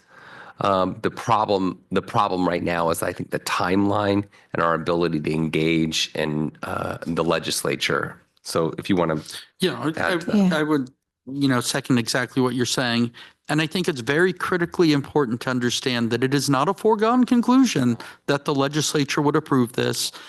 It is also very important to say, as part of the legislative process, if this were to be introduced, there are additional required hearings. There's additional requirements around seeking public input at those hearings. Like, it is not a foregone conclusion that the legislature would say, yes, this is approved, this is what we'll be doing. Second to that, even if it makes it through that process, it is not a foregone conclusion that the governor would opt to sign that piece of legislation either. So there's still a lot of conversation. There's a lot of procedural steps that go into seeking legislation on this topic. And certainly we would at the same time be working with our stakeholders to work through the consultative process to further define how we would implement, how we would ensure that we are providing correct safeguards to students. We are not asking for a defined package from the legislature that outright encumbers our ability to make sure students that may be seeing challenges can seek a waiver, or that we would return the funds. We're only seeking the discussion around with the legislature, the authority to issue a fee. We are not issuing a fee. We are not making a statement around the structure of how those pieces would work. And, in terms of working with the consultative process, I think we're fine to and happy to engage with our partners, because we are not today, we are not implying that we aren't planning to do that. We absolutely are. Okay, Jake Legrand De La Fuente, then I want to hear if we have a motion regarding the third one. At the risk of stepping out of school here, I've sort of been synthesizing the comments that have been made, and I would have some language that I would just propose for the board. Please do. It seems to me that we're getting caught up on the statutory authority and the explore versus pursue. Clearly, there are a lot more discussions that need to happen throughout the system and with the legislature. So my thought would be a motion directing staff to explore the imposition of a nominal application fee, parenthetically not to exceed $10 or actual costs, whichever is lower, that would both support application review costs and deter fraudulent application submissions. So that captures the idea of putting a cap, and it doesn't have to be $10, whatever it is that the board wants, but that or actual cost, whichever is lower. And also, rather than pursue statutory authority, it's explore the imposition of a nominal fee, which could include both discussions with the legislature, but also discussions within the system and the consultative bodies. Member Brown. Could you add any language about the fee waiver aspect being also something that would be a requirement? And before we agree to, my concern is right now we have a lot of wonderful people in the room who, for the majority of the time I've been on this board, we all agree on everything. And I completely have confidence in what Chancellor Christian said, that under her watch, this will be just fine. What happens later when it's no longer under any of our watch? So being very specific right now in terms of anything that we can do, that I would love to hear from Member Adu and Member Chang. Is there any language like that we could add right now that would feel sufficient to protect students? Member Chang.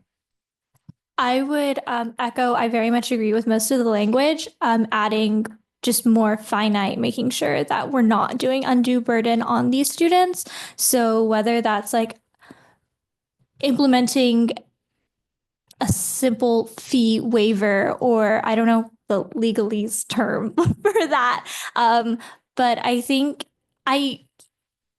in fear of being ostracized by all of my student community college peers, I understand that fraud is a really big thing, but I also understand that $10 for some is a lot of money.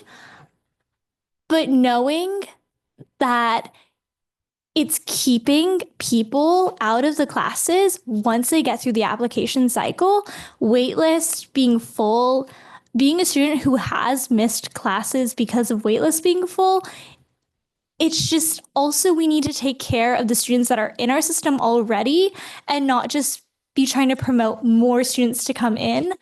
And so they're kind of a balancing act, and also fear of being ostracized by all the students that came in against this. I do understand where the chancellor's office is coming from, and I do empathize with it. I think Jake has some proposed language. There was actually some very similar language in the original motion. After number 3, the board item as written says the board further directs Chancellor's Office staff to explore options related to the refund or credit of the nominal application fee to students with a demonstrated financial hardship. So we could certainly add waiver to that sentence. So if the board wanted to say the board further directs Chancellor's Office staff to explore options related to the refund, credit, or waiver of the nominal application fee to students with a demonstrated financial hardship, that seems like it might meet the interests that I've heard from the board. Member Adu.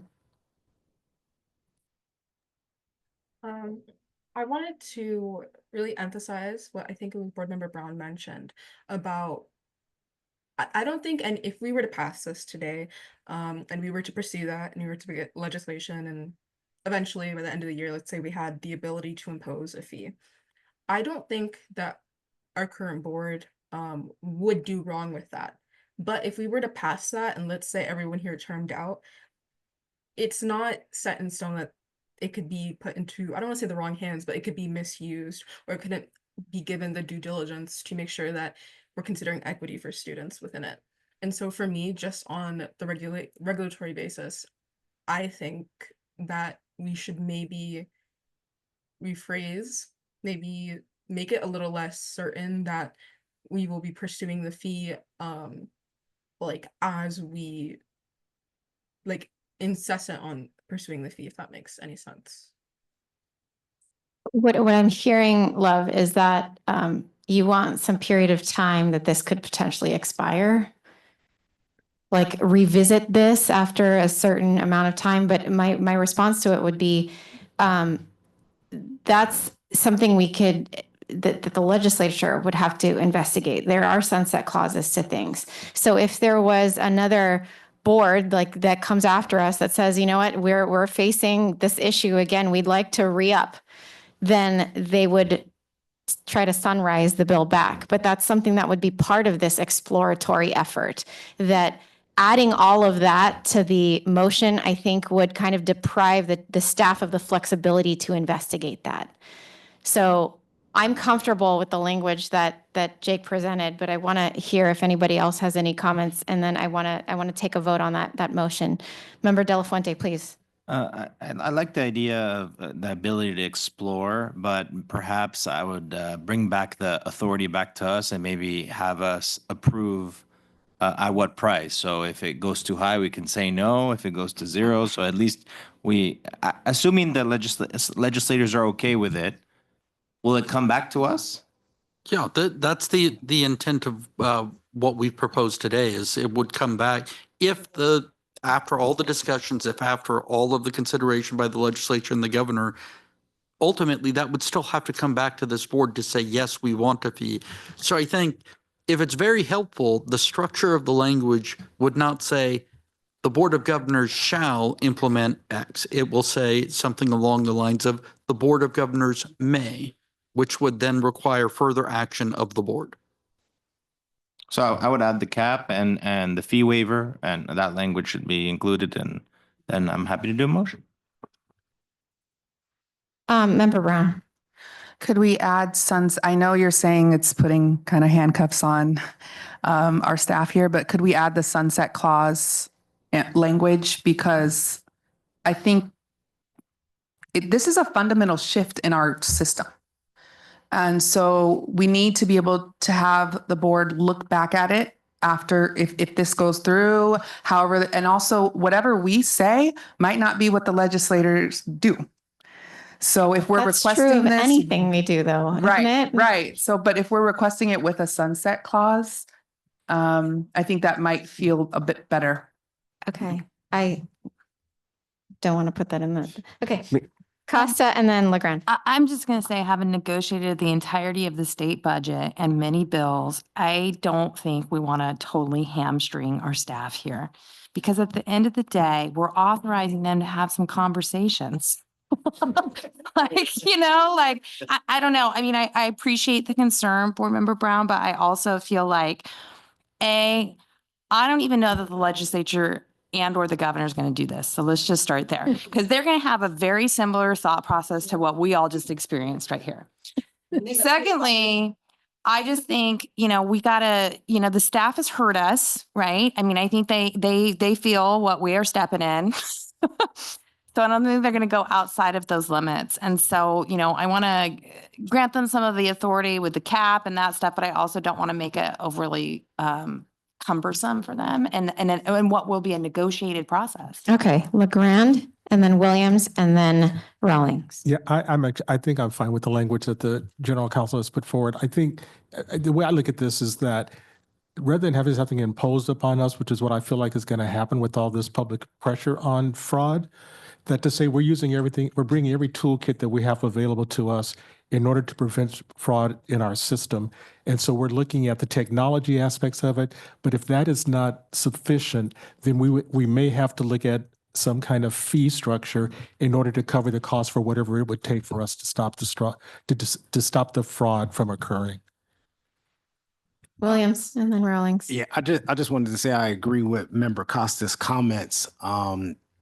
I just think the communication in the sequence, it's in your interest to have students not opposing as you're trying to go have the conversation. And so I just think the way that it was explained, it wasn't explained in a way that, hey, we're just trying to go, seek the authority. And so I think you will definitely not get the authority if probably 5 of those students go ahead of you and have an opposite conversation. So I'm just saying, I think it's in our interest to find a way to get student voice in this thing. So Bill? I'd like to move the motion as clarified by the council. May I restate the motion for the Please do. Please do. So this would be a two-parter. This motion would direct staff to 1, explore the imposition of a nominal application fee not to exceed $10 or actual costs, whichever is lower, that would both support application review costs and deter fraudulent application submissions. And 2, explore options related to the refund, credit, or waiver of the nominal application fee to students with a demonstrated financial hardship. So move. All right, Andrea, do you have that motion second? Please call the roll. Love, Adu. Abstain. Hildegard B. Aguinaldo, Aye. Adrian C. Brown, Abstain. Casey Chang, Aye. Amy M. Costa, Aye. Ricardo de la Fuente, Aye. Tom Epstein, Aye. Pamela Haynes, Aye. Harry LeGrand, Aye. Bill Rawlings, Aye. Blas Villalobos, Aye. Syrian Villavicencio, Aye. Joseph R. Williams. Aye. The amended motion passes. Jake, we put you to work in this meeting. Thank you very much for your help. Thank you. That's part of our job. So I don't feel sorry for us one bit. We are debating through this.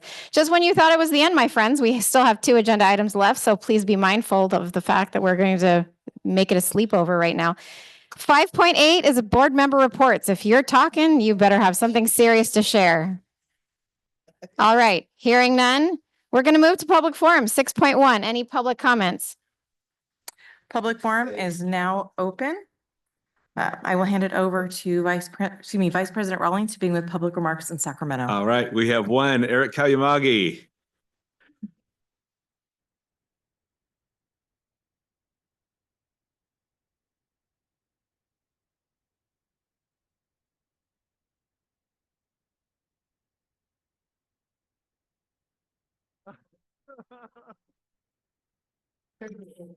Hello, everyone. I'm still Eric Kalyamagi. I'm still CCA president for 11 days. And I know it's late, but I'm not likely to see many of you again. And I wanted to go ahead and start by thanking the board for their openness, for their generosity of time. Every time I asked for a coffee meeting or to, engage one of you, we engaged. I felt listened to. You didn't take many of my suggestions, but nonetheless, you listened. And also, Chancellor Christian, I appreciate your openness. Generally speaking, I received all the answers and callbacks and everything I asked for from your staff. I am very hopeful that this positive working environment that we have continues with my successor, who some of you may know, it's Renda Wabi from Cypress College. But I wouldn't go ahead and do a public comment without actually bringing you something else to think about. And so I want to tell you about, I lost a family member a couple of months ago. Her name was Midge Benowies, Binnewies. And the reason why I spell that out is because if you do a search on her name, you'll discover that one of the last things that she did before she took ill was she was in a December 7th, 2024 article in the Santa Rosa Press Democrat. And she was a literacy volunteer working with people who, as adults are unable to read. If you dig into the article, what you'll discover is that we have somewhere around 10 to 15% of adults have difficulty reading. And if you go ahead and hunt your way through the links, you can go ahead and find that the same group also does analysis about mathematics, and there the numbers are higher. They're 20 to 25%. I mention this because AB 1705 still exists. It may be wonderful to go ahead and hope that everything works out fine in the system, that our high schools will graduate people. California right now has the lowest high school graduation rate in the nation. It's about 85%. If we are going to serve all of California's adults, we're going to have to account for the people that can't calculate well and can't read well. And so I leave you with that and my best wishes for your success. Thank you.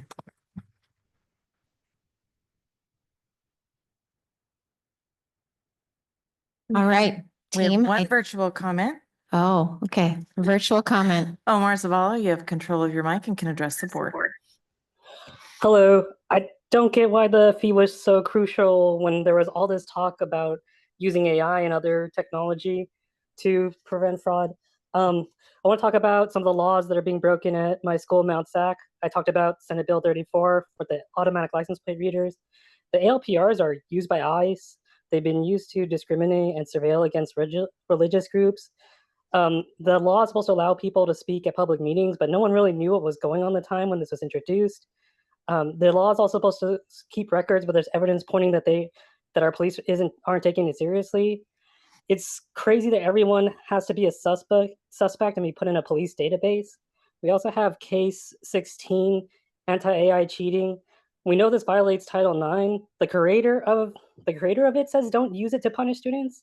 If you're an English second language student, a member of minority, neurodiverse, this could trigger the AI detector at a higher rate. Canvas violated my rights by withholding multiple CCPA requests.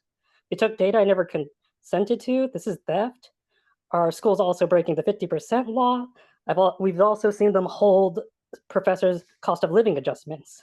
Right now, the police continue to militarize at a scary rate. They're buying AR-15 assault rifles. We know these really aren't used during tragedies. They put guns before a housing crisis. Police are already intimidating as they are with their overreach and surveillance and abusing our rights. There's talks with Axon to buy talks with Axons to buy tasers that we know they made up excited delirium to hide the cause of death on our products. This reflects on the integrity of our institutions. There's surveillance cameras, ALPR databases of personal information. Police don't even need to get a warrant to start gathering data and building profiles on students. We are in dire need of oversight. Please look at what's happening at our schools. President Aguinaldo, there are no more hands raised. All right, I never thought I'd say this. Ladies and gentlemen, the time is 7:39 p.m. and I am pleased to announce that the Board of Governors business has concluded. Thank you. Thank you.